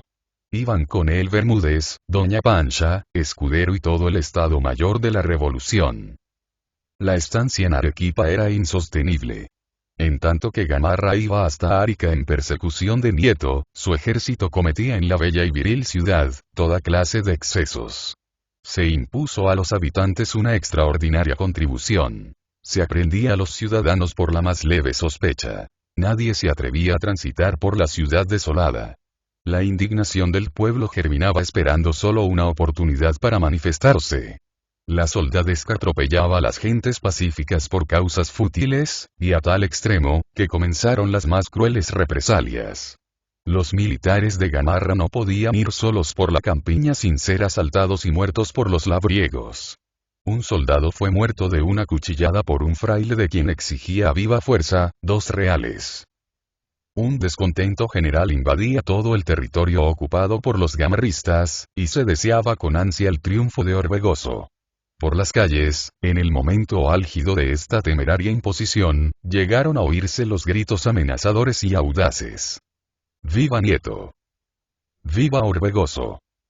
¡Muera Gamarra! La libertad parecía lejana. Nieto en Arica esperaba actuar contra Gamarra, con auxilio de Orbegoso, ya en camino para Arequipa. Los gamarristas quisieron atraerle con engaños, asegurándole la derrota del caudillo constitucional y ofreciéndole ventajas que rechazó indignado, y en vista de la situación, solicitó auxilio de Santa Cruz en Bolivia. Pero un suceso inesperado fue a cambiar el cariz de la campaña. El domingo 18 de mayo 2 compañías se desertaron de parte de Bermúdez. El mayor don Juan Lobatón, del batallón Ayacucho, apoderóse de la artillería y se pronunció en la plaza con estos gritos.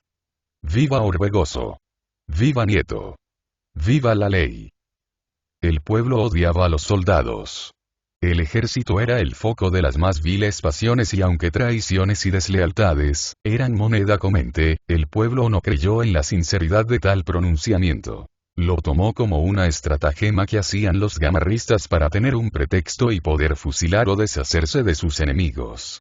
Convencida de ello, la poblada se lanza contra los amotinados y se produce una riña encarnizada y bárbara. Mueren 20 entre paisanos y soldados, y con ellos el propio Lobatón. Fue un error de los arequipeños, muy explicable. Arrepintiéronse amargamente de su temeraria precipitación, pero tarde, porque excitados los ánimos, deseosos de vengar tantos ultrajes, viendo los cuerpos inertes de los civiles, obsesionados por la sangre, se lanzaron sobre la casa que ocupaba la mariscala, para saquearla y matar a la dueña. Doña Pancha ocupaba la casa de la familia Gamio. Había visto acercarse la tempestad y serena, en tan horrible trance, no teniendo manera de escapar, arrojóse desde los altos, por una ventana, al patio de la casa vecina, donde se cobijó. Allí encontró un vestido de fraile, y, disfrazada con él, pudo presenciar cómo el populacho destruía su casa y la buscaba iracundo. Cuando el pueblo convencido de no hallarla se dirigió a saquear otras casas, ella atravesó la calle y buscó más seguro alojamiento. La carnicería fue horrorosa aquel día, igualmente se mataba a los amotinados como a los gamarristas leales, y, para perseguirlos, según sus huellas hasta la campiña. Otras partidas se ocupaban en buscar a Doña Pancha, pues el odio se cernía más que sobre Gamarra y Bermúdez, sobre la brava mujer. Gamarra, sabiendo que Nieto se acercaba, entró nuevamente a Arequipa, y allí se vio por última vez con la mariscala, su mujer. Clorinda Mato habla de que allí se produjo la escena que dio fin al matrimonio. No tengo dato concreto sobre esta interesante cuestión y por eso no me detengo a examinarla. Lo cierto es que hubo ruptura definitiva. Gamarra se fue a La Paz y su mujer, convencida de que no era posible resistir en Arequipa, solicitó del presidente de Bolivia, que lo era Santa Cruz, que la acogiese en su territorio. Santa Cruz tuvo el gesto poco generoso y caballeresco de negarle tal permiso, conducta nada gentil en un jefe de Estado para con una dama prófuga y caída. En vista de ello, doña Pancha consiguió de don Pío Tristán, jefe militar de Arequipa, muy amigo suyo, garantías para irse a Chile desterrada. Tristán se las ofreció. La capitana, para librarse de las iras populares, hubo de salir oculta entre las sombras y disfrazada. Dirigióse a Islay, y allí tomó el barco inglés William Ruston, que la condujo al Callao y luego a Valparaíso. Esta fue la última hazaña de la mariscala. Todo estaba perdido. Su hogar hecho pedazos, su porvenir habíase esfumado, una grave y antigua enfermedad la asaltó con inusitada violencia. La epilepsia. Y el salto prodújole un tumor interno. Así repudiada, destronada y enferma, llegó al Callao, camino del destierro. Y aún no se consideraba vencida. Un corazón español cuando doña Pancha, perdido todo, se alejó de Arequipa, dejando tras de sí muchas ilusiones deshojadas y glorias marchitas. Cuando en la desgracia definitiva probó el terrible amargor de la ingratitud, cuando vio que de todos aquellos que la rodearon en los momentos de grandeza, ninguno fue a agitar el pañuelo en la orilla que se perdía.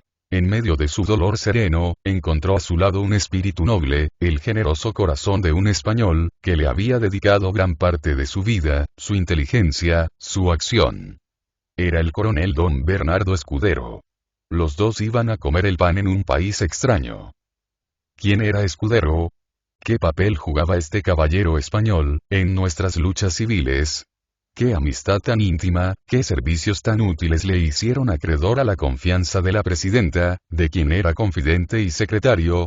¿A qué sentimiento obedecía la acción generosa y abnegada del español, sacrificándolo todo por ser leal a la presidenta?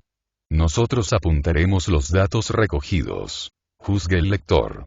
En tanto que no haya una prueba definitiva y palpable, sobre esta amistad de la cual tanto se hablara, y que fuera una de las acusaciones que se lanzaran contra la dama, es innoble acusar y temerario emitir opinión aunque ésta fuera razonada, si hubiese de herir en lo más mínimo la reputación de una mujer.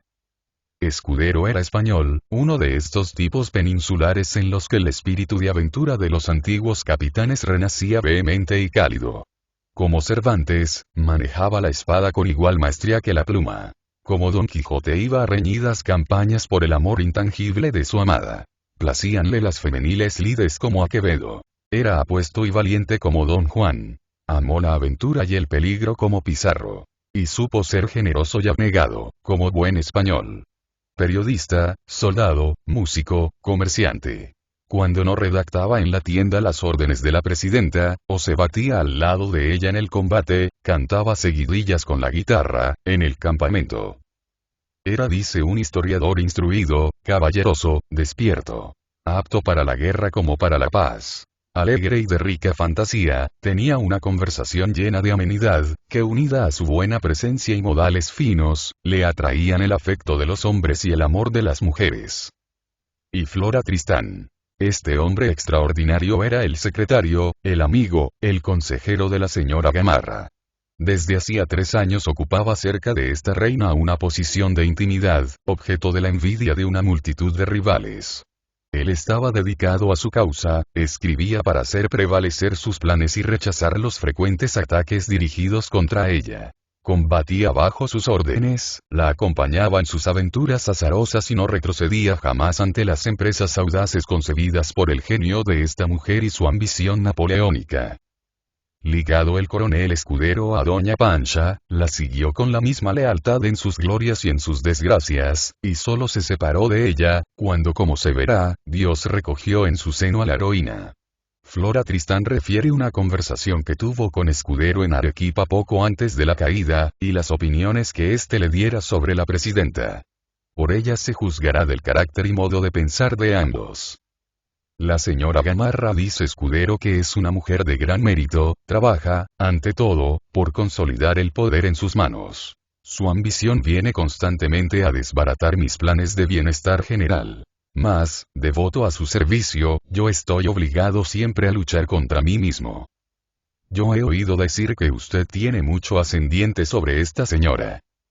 Más que cualquier otro, sin duda, pero muy poco en realidad. Cuando a fuerza de penas y de paciencia logró modificar sus ideas, es un suceso del cual me considero dichoso. Esta mujer tiene una voluntad de fierro, y tal, que la misma adversidad no podría doblegarla. Toda resistencia la irrita y ella está siempre dispuesta a triunfar por la fuerza. Debió ser una gran reina en un país donde sus deseos no hubieran encontrado ningún obstáculo. Pero para reinar es necesario tener numerosos partidarios. Para conservar la autoridad es necesario usarla lo menos que sea posible. Mas la señora Pancha no lo siente así. No se le puede hacer comprender que los medios empleados para conquistar el poder, deben dejarse de lado cuando éste se ha obtenido. Y que con la anarquía de opiniones y el egoísmo que reina en los peruanos, después de las expoliaciones de que han sido víctimas es necesario tener por objeto especial, la protección de las personas y propiedades, y conciliarse con todos los partidos sin unirse con uno de ellos de una manera exclusiva. Ah, señorita Flora, yo me arrepiento de haberme comprometido tanto. Hace 3 años que sirvo a doña Pancha con mi pluma y con mi cerebro y no he conseguido aún obligarla a adoptar alguno de mis planes. Eso me desespera. Y aunque su carácter altivo y déspota me hace desgraciado, lo soportaría con resignación si pudiera llegar a hacer el bien. No obstante, esta mujer tiene mucha necesidad de mí para que yo pueda pensar en abandonarla. Yo debo trabajar hasta hacerla obtener una autoridad incontestable. Y si yo lo consigo, os juro que cambio la pistola y la pluma por la guitarra, y tocaré sin miedo de ninguna especie. Caída doña Pancha, Escudero recibió proposiciones de Santa Cruz que conocía sus méritos, pero el hecho de haber rechazado en su estado a doña Pancha, le indignó a tal punto que desechó altivamente los ofrecimientos de quien, en su castellano criterio, no era buen caballero. Nieto vencedor, lo solicitó para que sirviese a su lado pero Escudero no era mercenario. Sin estar desterrado iba al destierro y uníalo su destino al de aquella dama, a la cual ligábalo un afecto hondo, sincero, inefable. Amistad, simpatía, admiración, amor. Flora Tristán, la paria. Muy a menudo aparece en este relato el nombre de Flora Tristán y es menester dar algunos datos sobre quien nos diera tantos en su libro de la presidenta. Gracias a Flora Tristán, que la trató y observó con curiosidad, como a un rarísimo caso, se conservan hoy multitud de detalles sobre la mariscala. Ella nos habla de su aspecto, de su voz, de sus trajes, de sus audacias, de sus infortunios. Ella nos comunica cómo la presidenta sufría ataques violentos de epilepsia, cómo era amable y altiva, sensible y domante, de original belleza y de aristocrático porte. Flora, que se encontró en Arequipa hasta pocos días antes de la caída de Gamarra, refiere curiosos sucesos que dan idea de la época de nuestro caudillaje, y en general es amena, clara y verídica, aunque exagerada en sus escritos. Con frecuencia se equivoca al hablar de determinadas personas, pero aquello es disculpable en quien debió recibir muchas informaciones de personas interesadas en desfigurarlas. Flora Tristán, sobrina de don Pío Tristán, nació en París. Su madre fue una dama francesa que durante la invasión huyó a España, donde conoció a don Manuel Tristán, hermano mayor de don Pío. Enamoróse don Manuel de la gentil francesa y solicitó su mano, pidiendo, al propio tiempo, permiso al rey, el cual le fue negado. Optó por casarse sin él, privadamente. Y en tal virtud su unión fue nula en España. Marchóse a Francia con su joven mujer y allí el matrimonio por la iglesia no tenía valor alguno. Preparábanse a legalizarlo cuando murió dejando 2 hijos, y siendo Flora la mayor. Creció la niña y, muerta su madre, separada de su esposo, con el cual se casara contra su voluntad, quedóse con una hija. Pensando en darle una dote, se propuso reclamar de su tío don Pío, la fortuna que le correspondía, y con tal objeto vino al Perú y a Arequipa. Tristán se portó villanamente con ella, pues aunque la recibió en su casa y la tuvo a su lado algunos meses, el día en que la sobrina le habló de sus derechos se los negó de plano.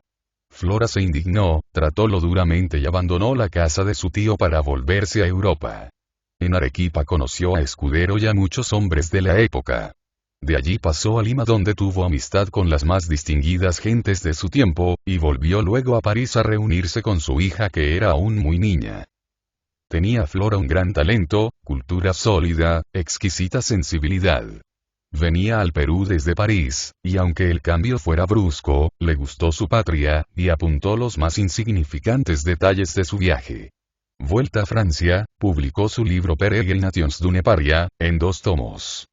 Tierna, dolorosa y sugestiva es la lectura de ese libro sincero y ameno, aunque un tanto exagerado, cuyo estilo sencillo y la narración salpicada de descripciones, comentarios, semblanzas y anécdotas, lo hace agradable y de gran importancia. El libro publicado en francés es la historia de su vida. Fue una paria que jamás tuvo una hora de alegría. Juventud rodeada de privaciones. Matrimonio infeliz. Viajes llenos de aventuras. Perdida la fortuna que con derecho reclamaba.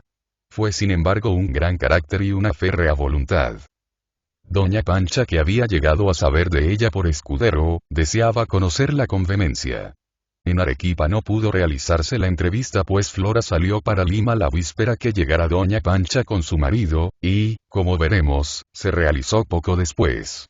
La plática de esas dos originales y tan distintas mujeres es una de las más sabrosas notas de aquellas dos vidas. Doña Pancha, varonil, guerrera, desterrada. Flora, completamente, francesa y femenil, delicada, espiritual. Eran dos flores de distinto perfume y clima. Una era la flor roja, espléndida, de aroma capitoso, de nuestras montañas milenarias y exuberantes. La otra era la frágil flor de invernadero. Ambas eran sensibles a su manera, ambas luchaban por un fin determinado, ambas habían caído. Para las dos el matrimonio estaba destrozado. Las dos deseaban verse, y se presentían. Así en la primera ocasión juntáronse esos dos polos. ¿Cuál sufrió más? Doña Pancha fue atacada 2 veces por un extraño y doloroso mal y Florita salió enferma de la entrevista. Las dos mujeres cuando el William Ruston ancló en el Callao, llevando al destierro a Doña Pancha el primer deseo de esta fue escribir por intermedio de Escudero a Florita, manifestándole ambos que fuese a bordo, ya que la presidenta no podía ir a visitarla. Flora se dirigió inmediatamente al Callao y al barco que llevaba la preciosa carga. En la escala fue recibida por Escudero, quien le manifestó una gran satisfacción al verla. Querido coronel, le dijo en francés, ¿cómo se entiende que después de haberos dejado hace 2 meses vencedor y jefe en Arequipa os encuentre prisionero a bordo de esta nave y arrojado de esa ciudad? Escudero le explicó todo. Le dijo que él no estaba desterrado. Santa Cruz, que no quisiera recibir en sus estados a Doña Pancha, le había rogado que fuese él, ofreciéndole facilidades. Nieto, por su parte, lo había solicitado para que sirviese a su lado. Estaba libre, y agregaba. Usted comprende, Florita, que la señora Gamarra, en su desgracia, tiene derecho a mi lealtad. Mientras que esta mujer esté prisionera, desterrada, rechazada de todos, yo debo seguirla en su prisión y en su destierro y... Conmovióse la Tristán y celebró su caballerosidad. A poco las dos mujeres se encontraban frente a frente. Doña Pancha habló a Flora con gran sencillez y serenidad, no parecía una mujer que iba al destierro, sino a un viaje de placer. Prisionera, Doña Pancha, dice la escritora, era todavía presidenta. Lo espontáneo de su gesto manifestaba la conciencia que tenía de su superioridad. Como la cubierta estuviera llena de gente, Doña Pancha hizo un ademán, significando que deseaba estar sola, y, como por encanto, se quedó desierta la toldilla. Todavía la temían.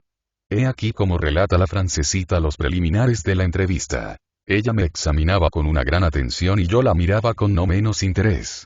Todo en ella anunciaba a una mujer excepcional y tan extraordinaria por el poder de su voluntad cuanto por lo elevado de su inteligencia.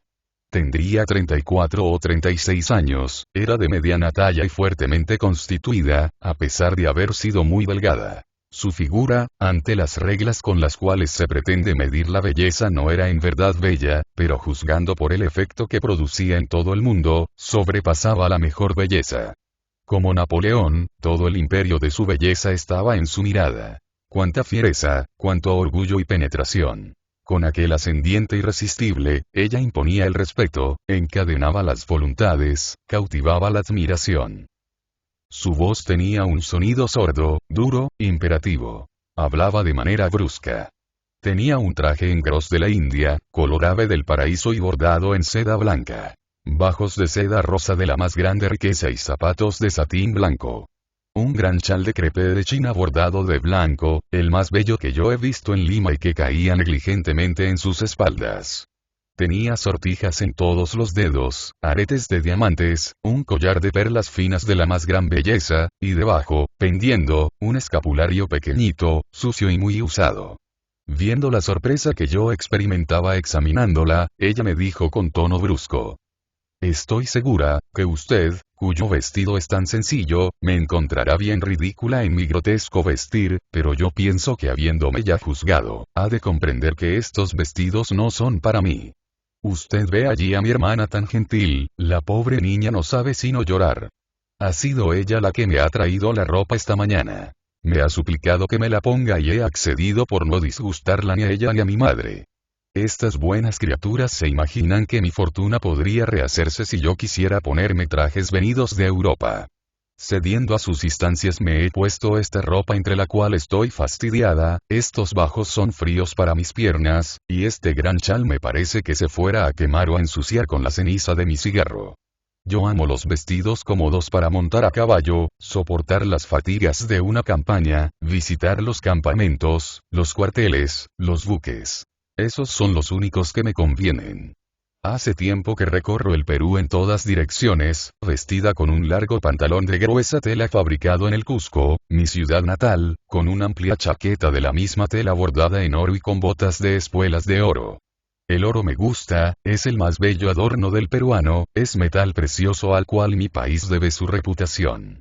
Tengo también una gran capa, un poco pesada, pero muy caliente, que me viene de mi padre y que me ha sido muy útil en medio de las nieves de nuestras montañas.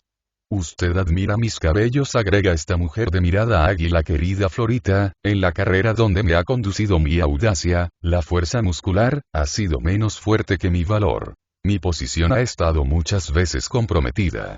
Yo he debido, para suplir la debilidad de nuestro sexo, conservar mis atractivos y servirme de ellos, para armar, según la necesidad, los brazos de los hombres. También, grité yo involuntariamente, esta alma fuerte, esta alta inteligencia, ha debido para dominar ceder a la fuerza brutal. Niña, me dice la expresidenta apretándome la mano hasta hacerme sufrir, y con una expresión que no olvidaré nunca: niña, debe usted saber que es por no haber podido someter mi indomable fiereza a la fuerza brutal, que usted me ve aquí prisionera, expatriada, por aquellos mismos que durante 3 años me han obedecido. Se indignó recordando la lucha. Un ataque de epilepsia cortó momentáneamente la entrevista, y luego continuaron. Doña Pancha, los jesuitas han dicho: quien quiere el fin quiere los medios, y los jesuitas han dominado la tierra y... Ella me mira largamente sin responderme y buscando también de penetrar en mi pensamiento. Rompe luego el silencio con el acento de la desesperación y la ironía, y dice: a Florita, su orgullo la hace abusar. Usted se cree más fuerte que yo. Insensata. Usted ignora las luchas cada vez más fuertes que yo he tenido que sostener durante 8 años, las humillaciones las sangrientas humillaciones que he soportado. Yo he rogado, adulado, mentido. He usado de todo. No he retrocedido ante nada. Y sin embargo, yo no he hecho bastante. Yo creía haber llegado al fin donde debía cosechar los frutos de 8 años de tormentos, de penas y de sacrificios, mas por un golpe infernal yo me he visto derribada, perdida. Perdida, Florita. Yo no volveré jamás al Perú. Ah. Gloria, cuestas muy caro. Qué locura es sacrificar la felicidad de la existencia, la vida entera por obtenerte, tú no eres más que un relámpago, humo, nube, decepción fantástica, nada.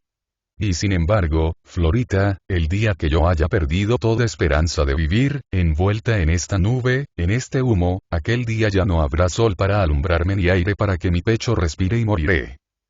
Tal desolación, tanta amargura, dolor tan grande había en esta mujer al pronunciar tales palabras, que Flora no pudo contenerse y las lágrimas cayeron de sus ojos. Entonces doña Pancha, le lanzó el siguiente doloroso reproche. ¿Tú lloras? Ah. Bendito sea Dios. Tú eres joven, tienes aún vida. Llora por mí que no tengo más lágrimas, por mí que ya no soy nada, por mí que estoy muerta y luego agregó, retorciéndose de dolor y de angustia. ¿Me crees exiliada para siempre? ¿Perdida? ¿Muerta tal vez? Y no pudo concluir, un segundo ataque de epilepsia más fuerte que el primero, la hizo desvanecerse, acudió Escudero, trasladáronla a su camarote y, a poco volvió diciendo que era imposible seguir hablando con ella. Tenía uno de los más fuertes ataques de su vida. Flora Tristán bajó la escala, enferma, y así terminó aquella entrevista de las dos mujeres más originales e inteligentes que tuviera el Perú de aquellos días. Al siguiente, trasladóse doña Pancha con Escudero y su servidumbre al Jeune Henriette, que a poco levó anclas llevándola camino del destierro. Flora vio como la nave se alejaba en la vaguedad azul hacia un país extraño, y la siguió con la mirada hasta que se perdió en el horizonte, para siempre, la blanca vela tersa, como una ala de gaviota, llevándose aquel espíritu genial que se desvanecía como una vaga nube de verano. Muerte de la mariscala. Hay un instante en nuestra existencia precaria, de máxima sinceridad. La hora de la muerte. Cuando nuestro espíritu presiente el insondable misterio, cuando el infinito se muestra a nuestros ojos inexorable y sombrío, cuando la fe es el único punto de apoyo en el naufragio de todas las cosas tangibles, desaparecen los prejuicios que nos atarán a un mundo del cual somos excluidos y con el cual ya no tendremos vínculos ostensibles. Es la hora de las grandes claudicaciones. Los espíritus más fuertes flaquean, se revelan los débiles. En unos vence el amor a la vida. Otros son amargados por los recuerdos. La mayoría se va entre pavorosos temores. Es la única hora en la cual el espíritu se detiene ante la verdad, esgrime todas sus armas, lucha en una batalla decisiva y fatal. Bastaría para conocer el espíritu de los hombres, presenciar o saber los detalles de su muerte. Casi siempre las últimas palabras, los últimos gestos, son la historia lacónica y exacta de las vidas que pasan. La muerte de la mariscala es la digna coronación de su vida. La manifestación suprema de aquel espíritu fuerte, indómito y sincero. Ningún temor fue a turbar el ánimo viril de la admirable capitana. Sus ojos que lloraron de coraje no se enturbiaron con el temor. Aceptó la lucha definitiva como un combate irremediable. Sola, desoladamente sola, entregó su espíritu a la eternidad. El dolor fue su único amigo, pero lo llevó en un silencio sereno y noble. Su generoso corazón evitó a sus leales un doloroso trance. Cesó el póstumo latido y la heroína dejó de ser bajo un cielo extraño. Su cuerpo frío e inerte fue a descansar bajo un suelo donde no sonarían para ella ni los clarines de sus huestes ni los gritos de victoria, ni las duras frases enemigas. El Jeune Henriette que la condujera desde el Callao, al exilio, llegó a Valparaíso. Allí instalóse la bella desterrada en una casa regia. Acompañábanla el coronel Escudero y su servidumbre. Comprometióse su salud violentamente. El salto que diera en Arequipa, habíale producido un mal, interno, grave. A sus dolores físicos uníanse las torturas morales. El recuerdo de sus pasadas glorias asaltábale en su aislamiento. La triste verdad irreparable de su caída amargaba sus últimos días. La sociedad chilena la recibió con desdén. Los peruanos residentes en Valparaíso no quisieron verla, temiendo sin duda indisponerse con el nuevo poderoso. Fue menester que la dama, cuando su dolencia anunciaba un fin inmediato, se trasladase a Quillota, pero tal, en vano. Sintió que se moría y a poco volvió a Valparaíso. Así pasaron 6 semanas. Un día, el 4 de mayo de 1835, el mariscal Lafuente tuvo la generosa acción de ofrecerle el médico de una fragata peruana que acababa de fondear en el puerto. La mariscala lo aceptó, exigiéndole que le dijera cuántos días podía vivir aún. El médico quiso resistirse, pero ella agregó: ¿podré vivir 3 días más? El médico no pudo engañarla y, obligado, repúsole que solo un día le restaba. Entonces la mariscala, sin mostrar turbación, le dijo: bien. Hágame usted traer el viático, sin lujo ni ostentación alguna, porque ahora soy una pobre penitente y no la presidenta del Perú. Ordenó que no se dijera nada a la servidumbre ni escudero. El sacerdote llegó y puso en sus labios la divina forma. La presidenta dijo que nadie entrara en su alcoba hasta el día siguiente, que se sentía mal y deseaba descansar aquella noche. Sola, cambióse de ropa, vistióse toda de blanco, redactó un lacónico testamento en el cual declaraba ser cristiana, y ordenaba que su corazón fuese extraído y enviado donde su esposo, sin aún vivía, y si no al Cusco donde su tío don Pedro Bernales, deán de la catedral. Y que sus joyas se obsequiasen a su servidumbre. Terminado que hubo, perfumó su habitación. Peinó con gracia su cabellera, recostóse en un diván, cerró sus ojos serenamente, y su espíritu voló hacia el hondo misterio como el último perfume de una gran flor que se marchitará, y asimismo murió quien supo hacer de la vida una página gloriosa. Las lágrimas no enrojecieron sus pupilas ágiles, el temor no arrebató su sonrisa, la agonía no deshizo los pliegues de su blanco ropaje ni la angustia, despeinó aquella hermosa cabellera. Fue un espíritu completo. Una voluntad fecunda. Una inteligencia clara. Tuvo una ambición y un ideal y los realizó con exceso. Supo cumplir con su destino. Su corazón fue llevado al Cusco por el mayor don Luis Lapuerta. Más tarde se exhibió en los funerales del gran mariscal, su marido, en 1841. Muerto Bernales, su custodio, fue depositado en el monasterio de Santa Teresa, en el Cusco, de donde ha desaparecido. Sobre la vida de tan gran mujer se han forjado 1000 leyendas. Sus audacias exaltaron la fantasía criolla.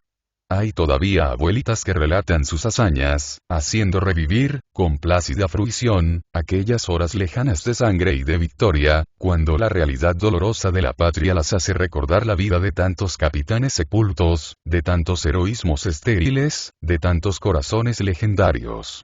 Y en el desfile luminoso y áureo, los vibrantes nombres de San Martín, Bolívar, Gamarra, Orbegoso, Salaverry, Castilla y Pierola, pasa la mariscala, deslumbradora, en su corcel pujante, desplegada la capa y tendida sobre los paisajes de nuestras cordilleras, su mirada que tenía aquel fulgor extraño de los ojos que han visto de cerca la victoria.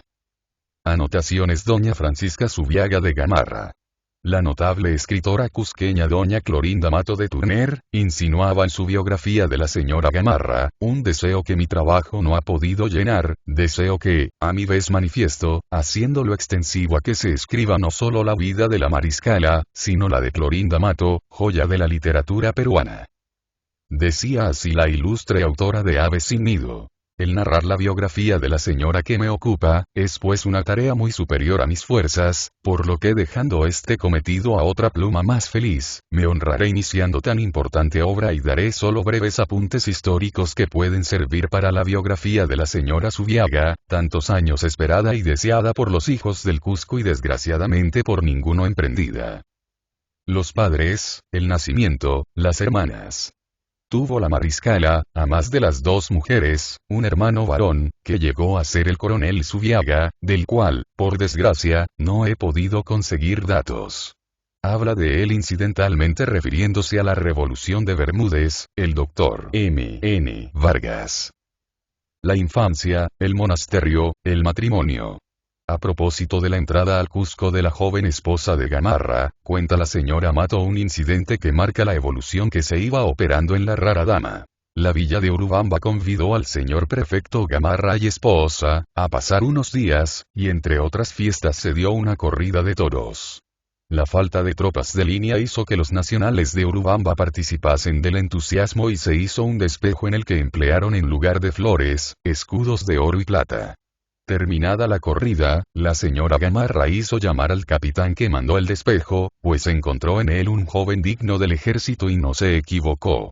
Se llamaba Mariano de la Torre, quien no obstante la resistencia de su anciano padre fue destinado en clase de teniente al regimiento del coronel Frías. Fue más tarde el coronel Latorre, víctima de los vencedores de Yanacocha y fusilado por Cerdeña en el pueblo de San Sebastián siendo prisionero de guerra. Refiere, en sus memorias, el general Miller, un hecho curioso. Gamarra entró en la ciudad del Cusco, el día de la Natividad del Señor, de 1824, y fue recibido con vivas y aclamaciones. En una gran comida dada por el clero de San Antonio en obsequio de los generales peruanos, Lamar, Gamarra y Miller, al proponerse un brindis por el último lo anunciaron haciendo una aplicación atenta y obsequiosa, procurando probar que su llegada a la antigua capital de los incas realizaba, en parte, una antigua tradición de la profecía recordada por el inca Garcilaso de la Vega nacido en el Cusco 8 años después de la conquista, así como por Calancha autor de las crónicas de San Agustín y por Herrera en sus décadas. De unego testor mihi, a don Antonio de Berreo afirmatum que más modudetian tetalleis cognovi, quod in praesipuo ipsorum templo inter alia vaticinia quae missione regni locuntur en reges peruaviae, abdi quod populo qui ex regione quadam quae Inglaterra vocetur, in regnum suum rursus introducantur. O sea, declaro ante Dios que me aseguró Dona D.B., así como otras personas a quienes conocí que entre otras profecías conservadas en su templo principal que hablaban de la destrucción del imperio, había una que aseguraba que en lo venidero los incas o emperadores o reyes del Perú serían restablecidos en su trono por una cierta gente que vendría de un país llamado Inglaterra. Doña Francisca y Bolívar. Bolívar salió de Lima, para el Cusco el 10 de abril de 1825, llegando a Arequipa el 15 de mayo, donde se detuvo hasta el 10 de junio, llegando al Cusco el 26. Allí estuvo hasta el 26 de julio, fecha en la cual dejó a la ciudad de los incas para dirigirse a La Paz, donde llegó el 18 de agosto de 1825. Tenía entonces el Cusco 40.000 habitantes. La épica pareja. No siendo mi objeto escribir la historia de aquellos días, sino relatar sucintamente la vida de la mariscala, no me he detenido a analizar las imputaciones que se hace a los personajes, que por otra parte son contradictorias. El general Mendiburu dice, en su diccionario histórico-biográfico, de Gamarra. Fue uno de los personajes más distinguidos del Perú como militar y como administrador muy honrado. Y el señor Vargas en su historia del Perú. Era bajo, intrigante, rastrero, lleno de ambición y de envidia, las glorias de Sucre y Córdoba no le dejaban dormir. Y da, sobre su origen paterno, datos que puede ver en la citada obra quien por ello se interese. Las primeras victorias, doña Francisca Presidenta. No cabe duda de que el golpe de estado que diera La Fuente en Lima, y, el de Gamarra en Piura, obedecían a un plan preconcebido. Bastaría leer la correspondencia dirigida por Gamarra a La Fuente, que existe publicada en la Biblioteca Nacional de Lima. Cuando Gamarra volvía de Bolivia, después de la campaña contra los colombianos, que sostenía en ese país la constitución vitalicia, fue recibido en triunfo por La Fuente, en Arequipa. Poco después llegaba y era recibida con igual pompa, doña Pancha. La Fuente ofrecióles un banquete despidiendo a Gamarra y su división que debían ir a reunirse con Lamar en el norte. Allí La Fuente, ofreció la fiesta con este brindis. Brindó señores, por el ilustrísimo general gran mariscal don Agustín Gamarra, el único y primer general peruano que puede hacer nuestra felicidad. Que con su presencia en el norte y a la cabeza del ejército nos traiga la paz. Como se ve, la actitud de Gamarra para con Lamar no fue hija de una situación del momento, puesto que el ejército que iba a guerrear con Colombia quería la paz y que volviera al frente de él, Gamarra. Como se increpara a Gamarra que por negligencia o maldad no había evitado el desastre del Portete, publicó un manifiesto sincerándose. Decía entre otras cosas. 4.000 testigos en el Portete y aún mis propios enemigos son la salvaguardia de mi reputación. Dice un biógrafo de Gamarra hablando de su generosidad. No habría quien no recuerde que juzgados en consejo de guerra 2 capitanes como acusados de haber querido dar muerte al presidente de la República el año 32 la circunstancia agravante de hallarse el uno de ellos de guardia en palacio y condenados a ser pasados por las armas, el presidente les conmutó la pena en destierro temporal alegando que por el mismo hecho de haber atenido contra su persona debía y quería tratarlos con clemencia. El historiador Vargas, cuya sinceridad comprueban en su libro, a veces hasta la dureza, los adjetivos, y poco dado al elogio injustificable, dice de la señora Gamarra. Su honestidad difundía a su alrededor la consideración y el respeto. En más estimación tenía los honores del cuartel que las reverencias de los salones. Prefería una revista a un baile, un simulacro a una función lírica, un banda a una orquesta. Ella impuso a la oficialidad la pulcritud y la elegancia del uniforme, la finura del trato y los modales. Y para sentarse a su mesa tenían que pulirse más que para presentarse al Estado Mayor. La jornada culminante. Caída la mariscala, todos los labios que su presencia sellara abriéronse para anatematizarla. Los periódicos de la época, que callaran durante la revolución, desencadenaban sus iras viendo alejarse a la capitana. Los ataques eran al par que grotescos e innobles, calumniosos. Por los siguientes sueltos tomados de los periódicos más autorizados de la época se podrá juzgar. Se dice que la Pancha se halla en el puerto con su escudero y en compañía de su edecán, el asesino Arrisueño. Este es el último ultraje que puede recibir esta benemérita capital si a semejante canalla se le deja ir impunemente.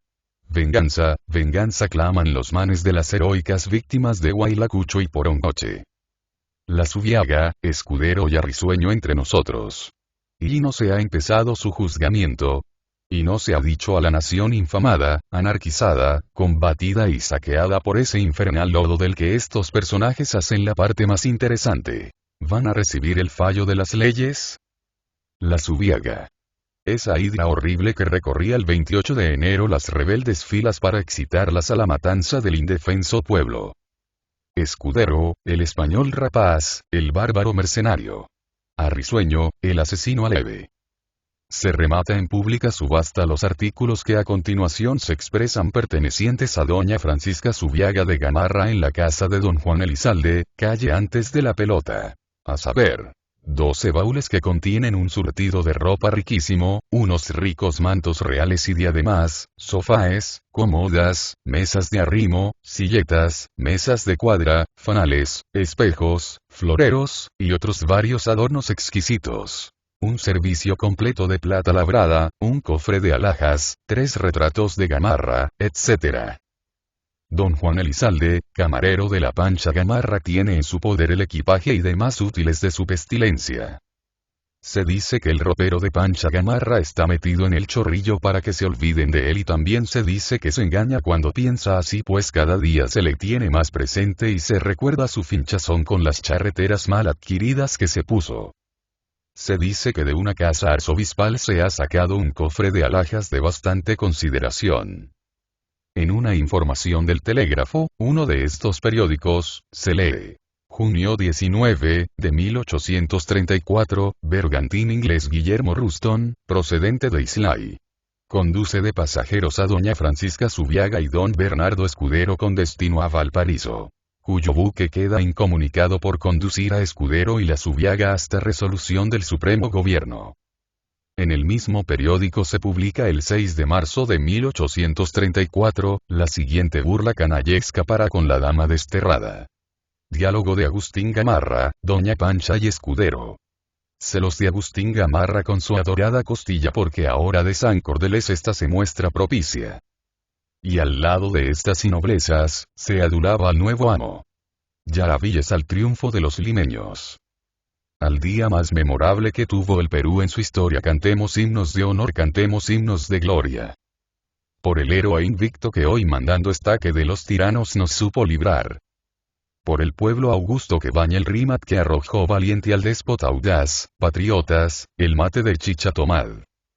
Si los versos eran malos, las intenciones no podían ser peores, ni el servilismo más doloroso. Se llegó al extremo de atacar hasta a las personas de familia de doña Francisca. Publicaba un diario. Se dice que doña Antonia Bernales de Zubiaga, madre de la mariscala, ha tenido el atrevimiento de hacer agarrar a un muchacho que vendía el papel titulado El Testamento de Pando, y diciéndole: «Ah, pícaro, yo te voy a dar testamento del Pando». Lo amarró en el interior de su casa seguramente para no darle chuño, y que a merced de haber entrado uno de los roquitos de Beceta, hizo largar al muchacho que daba grandes gritos. ¿Qué tal, señores? ¿Puede darse mayor insolencia? Otro día. Se dice que el señor cónsul de las Provincias Unidas del Río de la Plata fue en días pasados a bordo de la barca inglesa Henriette a hacerle una visita de despedida a Mesalina emperatriz de Guatanay, Francisca Zubiaga de Gamarra, acompañada de las señoras doña Natividad Pinillos de El Esburro, El Espuru, y la duquesita doña Antuca Zubiaga, y también se dice que fue recibido con la mayor burla y tratado con tanta grosería como insolencia por aquella mujerzuela. El último reducto, Arequipa. Gamarra salió para Bolivia en la noche del 27 de mayo de 1834. Respecto de la ruptura de Gamarra con la mariscala, me refiere persona de insospechable veracidad, que la causa fue un asunto privado y el responsable, Gamarra. En aquel incidente definitivo la señora de este fue tal vez, la que por una infidelidad del mariscal, provocó la ruptura. Flora Tristán, la paria. Si la mariscala fue la más notable dama de su tiempo, no fueron pocas las mujeres de presidentes y de políticos que en el Perú de esos días se ocuparan con vehemencia de asuntos de Estado. Dice Flora Tristán. Chaque fois que Jesús allé a la séance, de las cámaras, haibu un grande nombre de danés. Toute zeta intensaya, lisayen un pournel, o causayente entre ellas sur la politique. El feminismo francés coloca a Flora Tristán en un lugar prominente. Se ha escrito mucho sobre ella y en una ciudad de Francia, no recuerdo el nombre, tiene, la escritora peruana, un sencillo monumento. La muerte de la mariscala. Como se sabe, Gamarra murió algunos años más tarde que su esposa, defendiendo el honor nacional gloriosamente en la batalla de Ingaví, el 18 de noviembre de 1841.